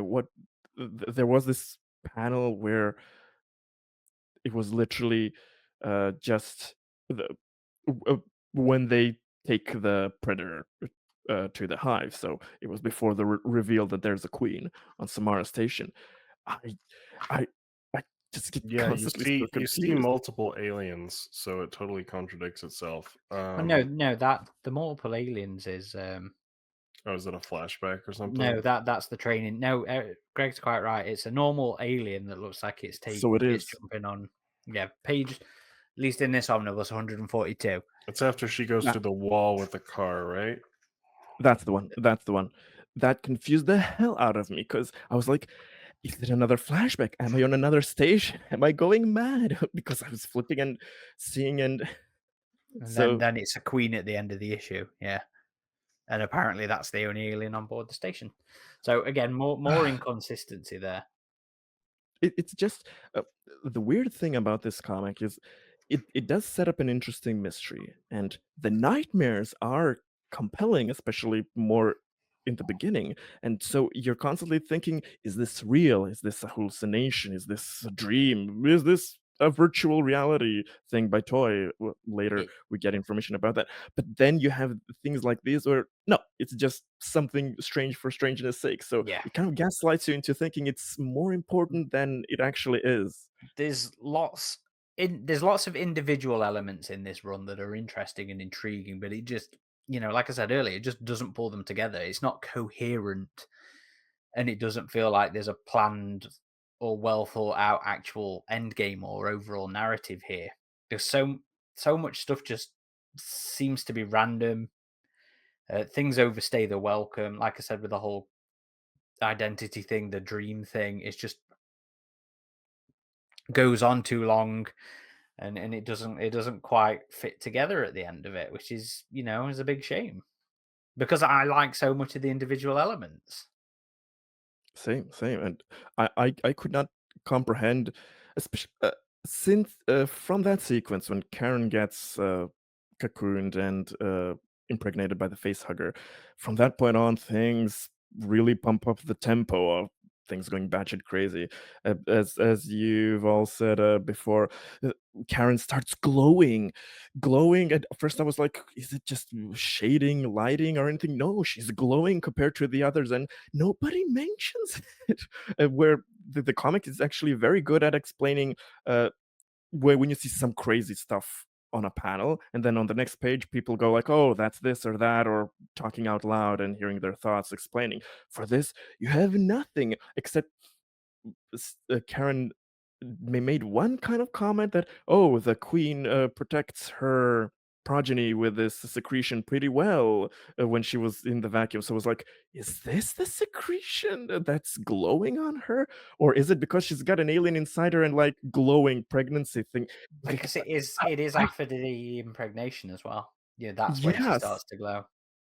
yeah. So I'm like, what's going on? Is it another dream? Am I just not getting the lighting or something? So there are just so many things that ramp up after that moment that oh, I love and hate the comic at the same time because of it, 'cause it did, keep my attention, but it also ripped my brain apart. I really do feel like at the end, Ash Parnell and the alien, like, the consciousness is separated during reading this. Like, there's one story and then all this rest that was, in these last few, uh, pages, so completely nuts. It took me a while to get that, oh, Toy is running everything, and the doctor isn't still alive because he was he impersonating him? That Probably was was. That was all very unclear. The whole stuff with the the consciousnesses being uploaded into toys, virtual reality thing. Because wasn't what's his name? Not Willem. The dad, Lucian. Lucian. Lucian's consciousness had been uploaded to whatever it was. Like that whole thing with Toy apparently being the mastermind behind everything, or just was again another one of those left field kind of moments where it went a little bit.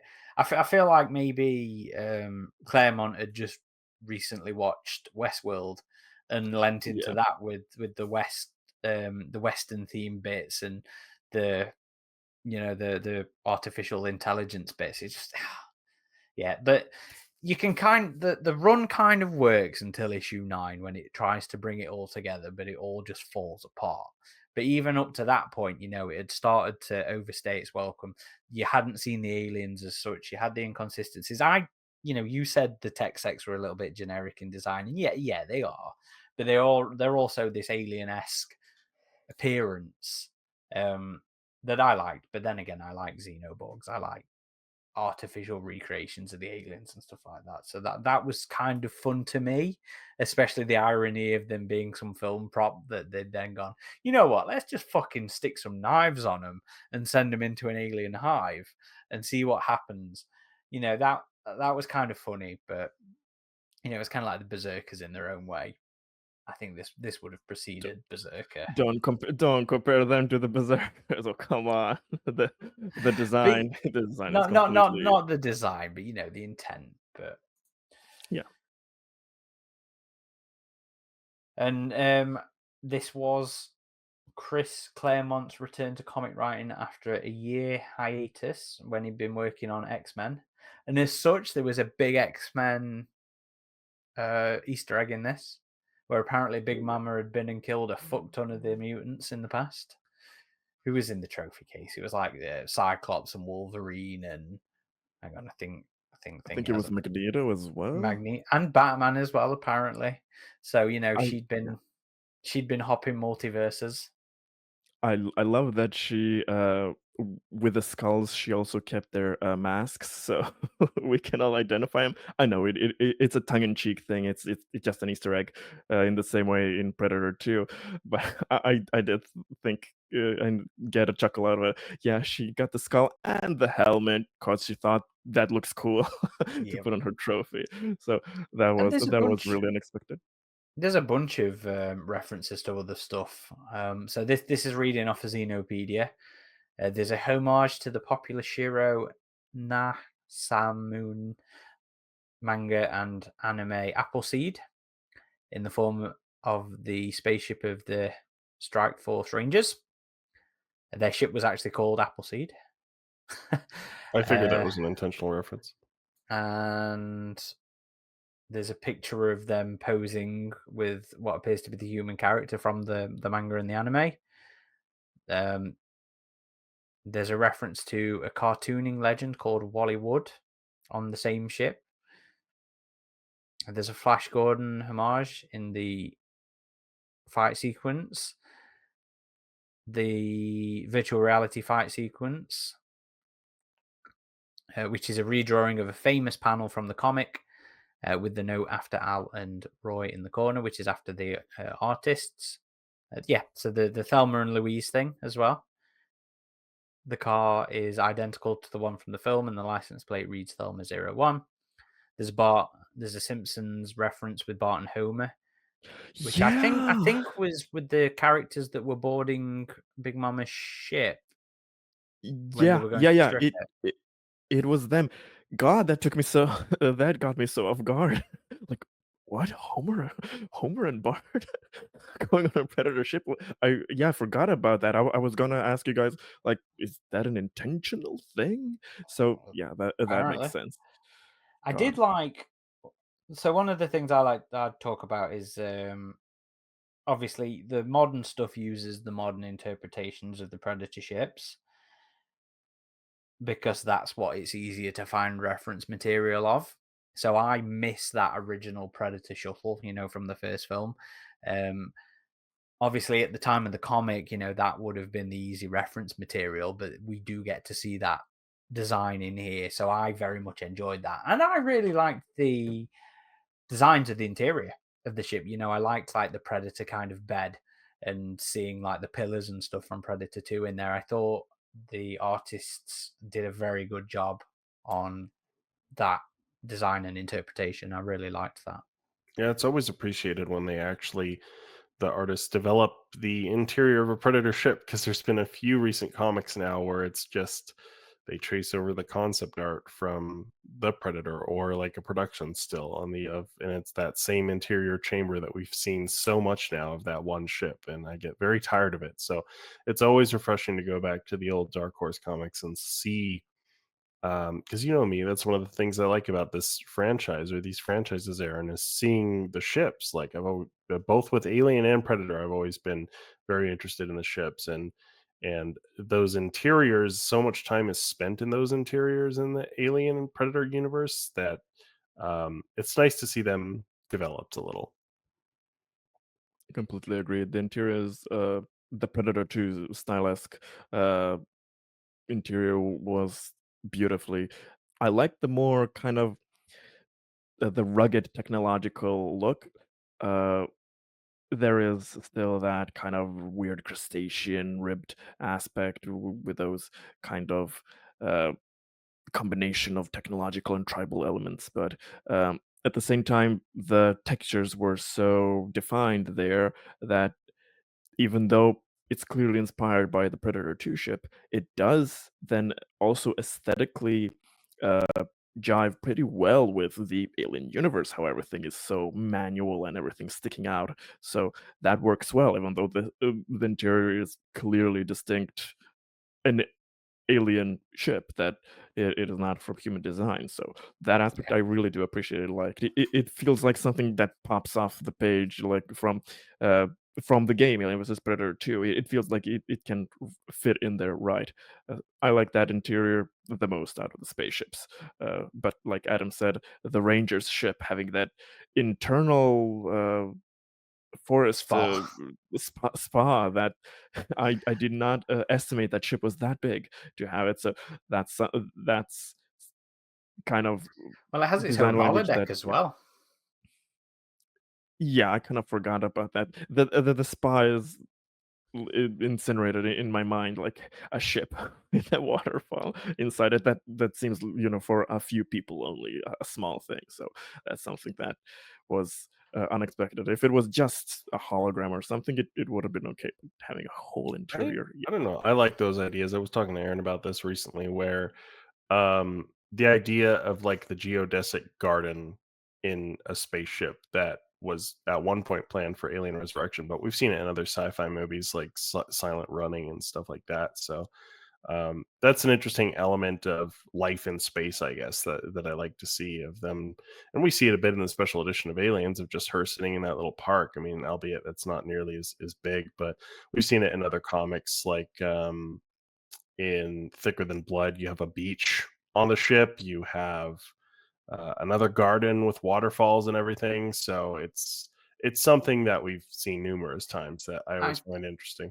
I can understand it because it's one of those illusions to make you think you're not on the spaceship, isn't it? It's a great to combat what not the well, yeah, to combat claustrophobia, and yeah, of course, that's going to be something that gets done. Yeah, I was just confused with the dimensions of the ship because when it's sent with a few people, I kind of just expect something from dropship scale Yeah, to like two, something three, small, 4 times scout bigger. sized.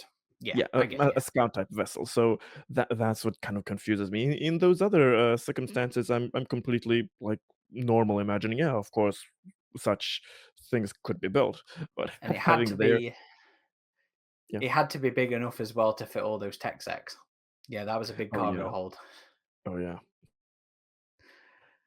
Well, we've hit all my notes on the comic, but there's also I just wanted to read out some comments that were made on like the Facebook page. So I'd said we were going to be recording this, we are going to be discussing this run tonight, and I asked people what they thought. So here's just some stuff from um, Facebook. Samuel Han says, I am still confused as heck about it, especially this final few issues. Darren Snowball says, I enjoyed it, but the plot loses me. Part 9 was one of the first comics I ever owned. Devon Monans says, not bad. It's been many years since I read it, though. I find it interesting that it follows the storylines of the infested Earth, despite Alien 3 already retconning those whole timeline. But to be fair, I mean, Dark Horse tried to work around that anyway with the renaming of the characters. So it could still exist after Alien 3. Jay Stewart says it was uneven, maybe. The second issue has always been my favourite, but the rest of the story... but a lot of the rest of the story wandered around too much for my tastes. Phil Neris, who used to be on our board, I can't remember his alias. He says, weird as all get out, but I love Big Mama's trophy case, which had Cyclops and Magneto and Batman's skull and Wolverine's hand and claw. And Nick Grun-Arud says, it was a mess. It had a great title, and that was the best part of it.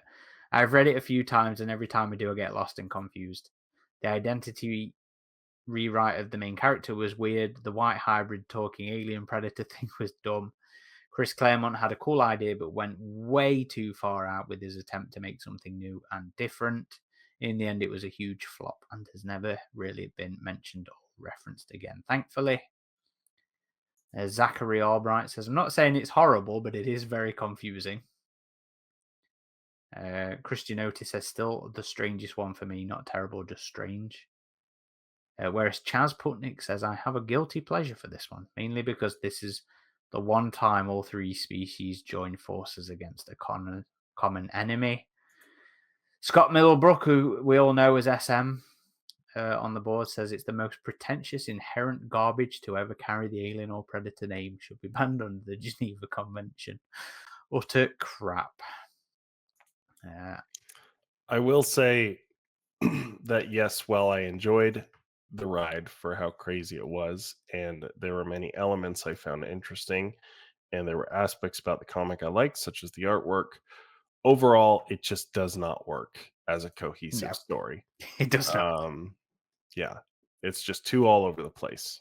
If you're looking for a cohesive story, you will not find it. It's got lots of interesting individual components that just do not. The final recipe, the final execution of the recipe does not work. Yeah, and like SM said there, yeah, it does feel pretentious at times in the sense that you start off with some interesting philosophical quandaries with some complex themes, and it's never really explored in detail, and it kind of veers off into that sophomore kind of, ooh, this seems deep, but in the sense you don't really do a lot with it. So yeah, I would agree there, and the title is fantastic, Deadliest of the Species. It sounds great, and you kind of don't really get you're not getting the payoff that you're expecting, even though the characters at the end, Karen multiple times says, "Yeah, this is the deadliest of the species." So it gets a little silly there. It's not quite what you're expecting with the title. I wanted to mention just one more topic that I almost forgot to mention with this comic. I almost forgot to talk about that Ash seemingly built toy. For me, that came out of nowhere. And Ash with that original mission, I was constantly going like, "What? Where is this in the timeline?" It I seems they are. flipped back to the front because I was like, when was this established? So that also came out of nowhere for me. Yeah, it slips. It's not even like she remembers and goes like, "Oh my god, I did this." No, it just from a certain page, it's like, "Okay, I remember this and this is normal." And it's it's like, "Am I missing pages? Is something happening here?" So it kind of literally all boils down that this whole comic, not only the identity problems and the whole theme, but everything is on Ash. She created Toy, and Toy in a sense kept bringing Which was her out back. of nowhere as well, I thought. Yeah, yeah, and in a sense, so Ash wanted to die, wanted to stop, but he couldn't stop, and so I mean, Toy, yeah, Toy wanted to stop and everything, so he creates Ash to be this super bioengineered god thing, so repairs her in a way so that she could stop him, and again, that's with those last few panels that things go out the window. Like, how is she this super agent thing, and at the same time, she's the creator of this AI, which was never established that she had any inventing Yes. capacity, and Because, well, completely, according to the past, she was, just a soldier, and yeah, they yeah. don't really define how. I mean, they try and hint at her being very old, and you kind of get a little bit of sense with that because she's supposed to be like a NASA astronaut rather Yeah, than. yeah, timeline is very, very early. So she creates something that's that complex at a relatively early stage, yet at the same time, that part of the timeline suggests extremely early. So even probably pre 2100, who knows? But then at the same time, that when they betray her, the scientist Demeter or whatever, they find the alien queen. So how early can this be in the timeline? Thing things start getting thrown at the wall to see what sticks, and then the whole cowboy scenery, seeing a predator in a dress that punches the scientist, that was cool. But you have all these crazy aspects, and then the talking alien hybrids with eyes, she being the inventor of it all, and the toy that just creating scenarios because he can't stop. He killed thousands and thousands of people on this ship, but he can't stop. So he hopes that Karen will be able to stop him somehow. And the way to stop him is kill Lucian.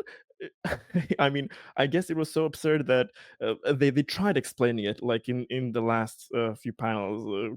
Ash gives a little explanation, but it's still like Toy was all connected to that, and so if Lucian died, somehow is destroyed, no mother console, anything, or blow up the space station. I get that this comic was going for original ideas and endings, so maybe not that, but like that, the contrivance is really piled up, and I know that I will certainly never be able to forget this comic. This is buried in my memory. Um, it really is, like people say, that this is a fever dream. So if anybody wants to read it, you will not. You have to know what you're expecting. This is a very, very long, very strange fever dream with aliens and predators in the alien universe, alien AVP universe after the Earth outbreak, and things go crazy. Things go to It hell. it kind of works as well in terms of the heavy reliance on dreams and nightmares within the narrative as well. I wonder how wonder how deliberate that was. Probably not at all, but it's kind of funny how that comes together. Right, any final thoughts on that one, Adam? Are you tapped out? I'm tapped out. Okay, me too. I'm glad I reread it because it was a funny refresher of the comic. And like I said, there are lots of little individual elements in it that I like, which are interesting to be refreshed upon that they existed this long ago. But I hope you've all enjoyed this look at this crazy comic. Not terribly easily accessible these days because, like we said, Marvel hasn't reprinted the AVP runs yet, and I think the Dark Horse omnibus tend to go for a fair little bit of money at the minute. I'm not sure how much the trades are, if at all, but if going by like some of the later Dark Horse individual trades, they ended up becoming quite expensive. So this one might be a harder one to get hold of for now, but maybe it'll get a reprint. But before we go as well, I just wanted to do a little bit of a year in review kind of thing, just like favorite thing that came out or notable things that came out. So Adam, have you got any particular highlights, negative or positive, of 2024? I think I mean, ultimately, this was the year of Alien Romulus, right? And just the hype of that finally culminating and seeing the movie and how successful it was and what an event it was. That was really cool because we haven't had a theatrical Alien release since 2017, and I saw it multiple times with friends and family. So it was great to experience that. As far as personal highlights, I have really loved the celebration of the 10th anniversary of Isolation and the announcement that a sequel's in development, because for me that was like a piece of hope that I hung on to, that other people were trying to shut down. I was like, no, they really could be doing it, and sure enough they were. So that was again, I'm very much looking forward to seeing what Creative Assembly does with that. Um, the fact that Predator Hunting Grounds has come back, even though I still feel like it could use a bit more work. I have had so much fun with that game, and I am glad it's having a future. And I hope that it has success going into the next year, especially timed with the new Predator content we'll be getting next year. So really just the hype and anticipation for Romulus for me. I mean, it's always just so much fun to speculate about the movies before they come out and see the first trailers and have everyone talk about them. But I'm very excited for next year because although this was the year of Romulus, next year it's a whole bunch of stuff. Next year is going to be the busiest we will have ever been at AVP Galaxy. I cannot remember a time, because there hasn't been one, where we've had two Predator films, an Alien series. We have multiple games in development. We have comics coming. We have novels coming. So yeah, it'll be a pretty wild time next year. How about you, Greg? Well, of course, as Adam said, clearly this year's highlight is release of a new film in our beloved franchises. So, of course, you all probably know that I really love Alien Romulus, but seeing that generally the audience has accepted it and that it was financially successful, seeing generally the Alien franchise revitalized in the sense that people are talking about it. We have so many different things on the horizon in the news, and then at the same time we get more of this Predator news and these even inklings with AVP. One of the biggest highlights for me this year was just hearing an exec talk about that AVP is not completely off the table. That one day that they plan to maybe give a shot at it. Just that alone is something that we were not sure that will Disney ever acknowledge or if it'll be a long time away. So that even just officially saying that is a big highlight for me. And then so we know that another AVP is possible.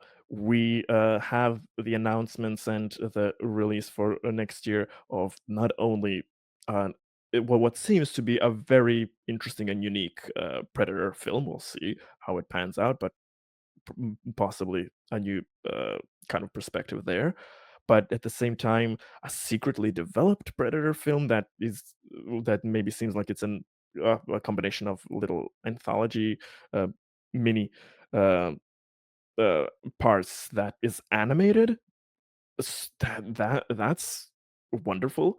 If we get something successful with that, I so damn hope that we can maybe see Alien and AVP stuff in the future that can be animated like that for streaming. The Alien Isolation 2 news was something that I was so not expecting we were gonna hear anytime soon. Again, I think that having the success of Alien Romulus kind of helped getting that pushed through, at least with official agreements, announcement, and funding. And so I am very happy that that's being pushed through. I'm also excited and interested with seeing uh, the the possibilities of that Fireteam 2 leak, to get some new information about that next year. There's just so many things on the horizon. We have 2 novels that are coming out, at the relatively start of next year, because yeah, I don't think Seventh Circle is at this. Yeah, it's not coming out this year. It's coming out next. We have Seventh Circle. We have Cult, which was the Cult was something I was really excited and hoping to see that it's still alive and real. And I think Aliens 4K was released with interesting reception, but it's something that's been here. At the same time, what's there left? Oh yeah, Alien Romulus has a sequel that's being made. That's also announced very quickly after the film's release. So something else to look forward to. We have information about the series. So as Adam says, next year is going to be so dense. I'm so happy for it. This year was Alien Romulus and a bunch of things being announced and hinted at that we haven't thought was ever going to be so packly dense with information. The next year will be the start of seeing more of these releases. So we all are crossing our fingers and hoping that it's gonna be good. I'm happy that just even with the amount of stuff, statistically, something of that will be liked by someone. That is some positivity there, if I've ever heard of it. There's statistically so much stuff coming out that something's got to be liked. Greg, Even if we hate so much of what happens, even if there's bad luck and that we don't connect, there's so much coming out that one of those things is bound to be something that some of us will like. Oh yeah, and this is being recorded before that, but I'm also hoping that Rogue Incursion will be interesting. I'm liking what I'm seeing from the trailers and Adam's preview of it, so I am also very excited about that and hope it's good. So games, comics, novels, films, series, everything. We're getting information about everything, and we're gonna start seeing a bunch of those bigger projects next year. So it's a hell of a time to be alive as an Alien and Predator fan. Yeah, I forgot to bring up Rogue Incursion. I mean, we have a new game coming in just a couple weeks now, Aaron, and it's going to be a very new experience as an Alien game for a lot of people. And that was another highlight for me, just being able to talk to the devs at Comic Con, and then to fly out there again and visit the studio and get to try the game early. So that'll be something I suspect we'll be playing a little bit through the new year early. yep. So, I mean, the games are always such a core part of, I mean, it's what got us started at AVP Galaxy. Although there And doesn't seem to be too much buzz for Rogue Incursion, which I think is to do with the well, niche of it being the VR. perhaps I think if it gets good reception, which I suspect it will, that will increase the buzz around it. I mean, yeah, VR games are more niche, but I do feel like they have picked up in popularity compared to before. You have more options with headsets now that are more accessible. I especially feel that if PSVR 2 lowers the price, which is rumored to happen before too long, that will help with the accessibility. So I think it'll do pretty well. But I mean, we have other games in the pipeline, some that have been announced and some that have not been announced. So yeah, I am very much looking forward to next year. We'll be keeping busy for sure. But how about you, Aaron? What's been the highlight for you? I'm gonna guess you're gonna say Romulus as well. Well, considering seem to love Romulus a lot more than a lot of people do at the minute, but yeah, I really enjoyed Romulus. I think it was a fantastic palate cleanser of a film that reconciled a lot of the lore. I think it has a lot more of its own identity than people give it credit for. Even with all the repeated, I say all there's like a handful of repeated dialogues and a handful of repeated beats. I think it stands on its own 2 feet a lot more than people give it credit for. But I really enjoyed that film, even after the disastrous premiere experience that I had. I also had a lot of fun with not Predator, uh, Alien Black, White, and Blood. I think that was Marvel being very strong, and I very much we need to do a review on that. And we also need to do a review on Aliens What If, which I think was I mean, I wouldn't call that a massive highlight, but it was surprisingly entertaining for me. I haven't read Titans one novel of the year yet. That's literally all they've done is they've just published Uncivil War this year, which makes a change from like the 3 that we used to get per year. But I haven't read that one yet. I haven't really had a great deal of good news about it. But I think this was the year I finally read Bishop. I didn't read it at the end of last year, and I very much enjoyed it. So I had a lot of fun with Bishop, which was nice. I'm likewise looking forward to Rogue Incursion. We'll probably do a review episode on that early on in the new year, and no doubt we'll try and get some of the talent on to come and talk to us if we enjoy the game. That is, if we don't enjoy the game, we probably won't. But if we do, we'll try and get we'll try and get Alex back on and some of the devs on to come and tell us about the process of making that game. But I'm very much looking forward to trying it. I really am, because I've said throughout this year that I have said since first trying the Mother VR mod that Alien needs something built from the ground up for this format, because it will be so immersive and it'll feel so right, and I can't wait to actually get to experience that. I'd also like to thank all our Patreons who have supported us this year. As of recording at the end of November, and I'm just going to read out everybody. If you've supported us after that, then apologies. We'll try and do a better job, I think, of actually announcing new Patreons on the main podcast as well. But our Facehugger and our Youngblood tier, we have Johnny Gons, Michael McCarthy, KG Leskowski, Andy G, Paz, Graham, Milo Davis, The Motion Comic, Michael D. Leonardo, Steve Spires, Lionel Ortega Valdez, Andrew Berger, Colin McNamara. And just on that name, there was somebody wrote into one of the Deadliest of the Species comic letter columns whose name was, I think, Dan McNamara, and I recognized the surname, and I was like, oh, I wonder if that's the same person that backs us on Patreon. But no, with different first names. Maybe they're related. I don't know. Sinon Sogeki High, Steve Patterson, and J.F. Boyven. At the Warrior and Hunter level, we have Scott Taylor, RT21, which is Adam.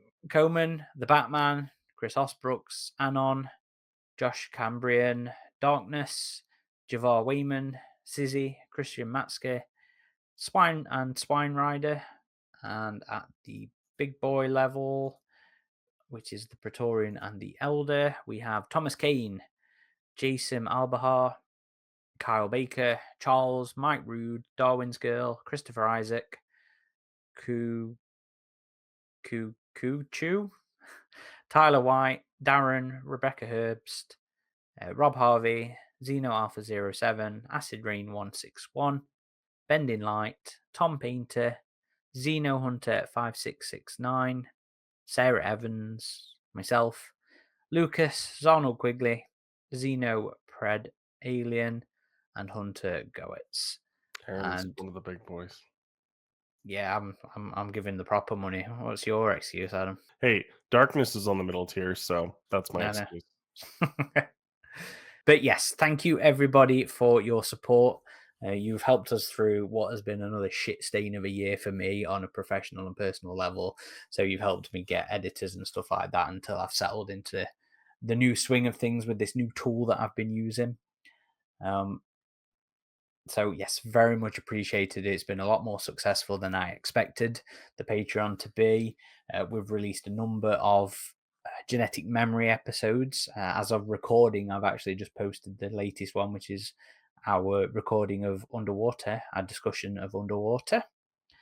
And over the course of the year, prior to any recorded in December, we have recorded and released a total of 20 episodes over the year, which amounts to 32.4 hours of Alien and Predator discussion on the podcasts alone. That's not counting all the live streams. That's not counting all the motion trackers or the various editorials that we've done throughout the year. gonna clap myself on the back. I'm gonna clap Adam and Greg on the back as well. This is, I think, been a very, very successful year. A lot of audio there. So I hope everybody else out there has enjoyed this, and we've done a entertaining job. I would also like to ask everybody to please review us on iTunes or whatever podcast platform you are listening Spotify. to us on. Spotify too. But yeah, I'd also like to give a big shout out and thank you to our Patreon supporters. It has been more successful than we anticipated when we launched it, and it has enabled us to devote more time and energy into what we do at AVP Galaxy. And we're certainly going to need that support next year. So we very much appreciate your continued support, and we want to make those perks worth it for people who want to support us. So we are looking at more ways to do that next year, and maybe we'll do a post on Patreon asking for ideas of what you would like to see as our supporters, as those extra bits of thank you we can give to you. I know I want to do a exclusive site pin. We are putting together a web page that'll just have all the tiers recognized, so it's right there on the website. I will see if I can convince Aaron to release the first genetic memory episode. So those of you who have not joined, who want to give our alternate podcast a try, can at least check out one of those episodes and see what it's about. But yeah, again, just a big thank you, and we're very excited to keep on covering stuff and reviewing stuff and discussing stuff in the next year. Indeed. I think we're going to be very busy, and I both dread and look forward to it. Yep.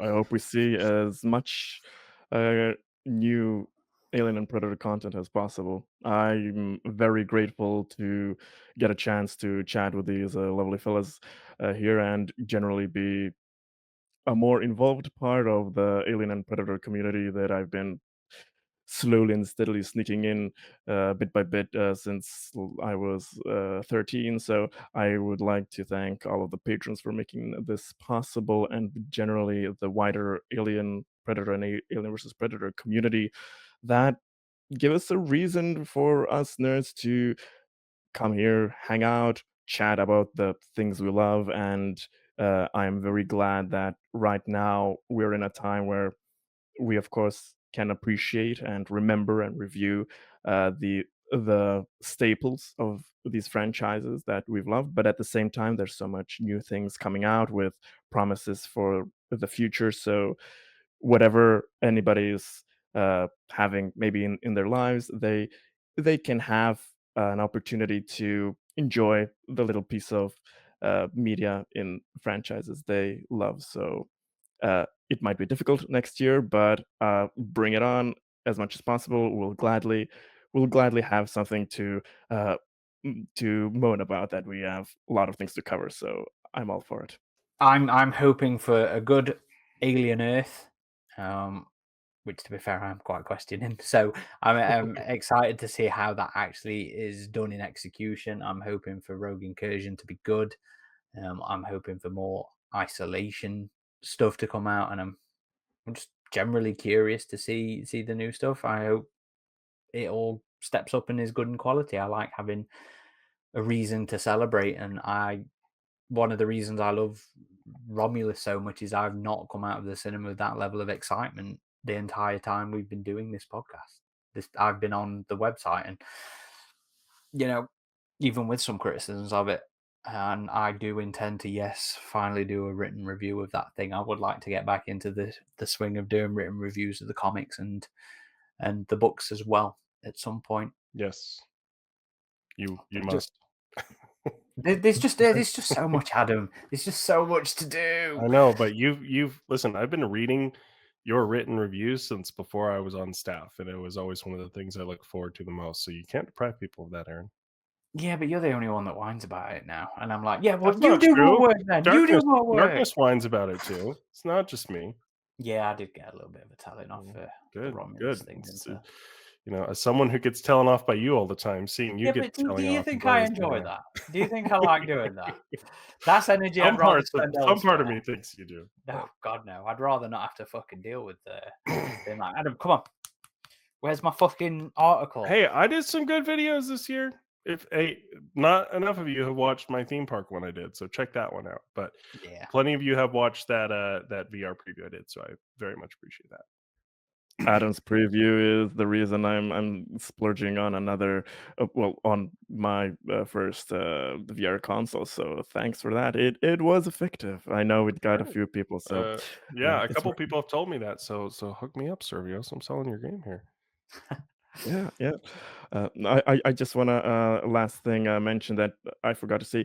Well, one of the highlights for me this year was seeing, because of course mostly release of a big film in the franchise like Romulus, but also with everything else, seeing all of the new people that are coming in and joining the forums, the Discord, and generally uh, having a sense that the community gets refreshed and livens up a bit when things like when bigger releases come along. So with having this amount of things, it's nice that new people can come by and we can all talk about the things we love. Indeed. Well put. And there's always a good part of the new releases. This is the new influx of fans, the new influx of people that are seeing these franchises for the first time. So, very good point, Greg. I think that's everything, though. Yep. Yep. As always, I'd say, Adam, you can do it. Oh, as always, you can find us on our main hub of activity, our website, avpgalaxy.net, where we have old school message boards where you can talk with us and other fans. We have a whole bunch of features such as information on the franchises, editorial pieces, written interviews, reviews, and all sorts of stuff. So be sure to check us out there. We are also on all the major social channels.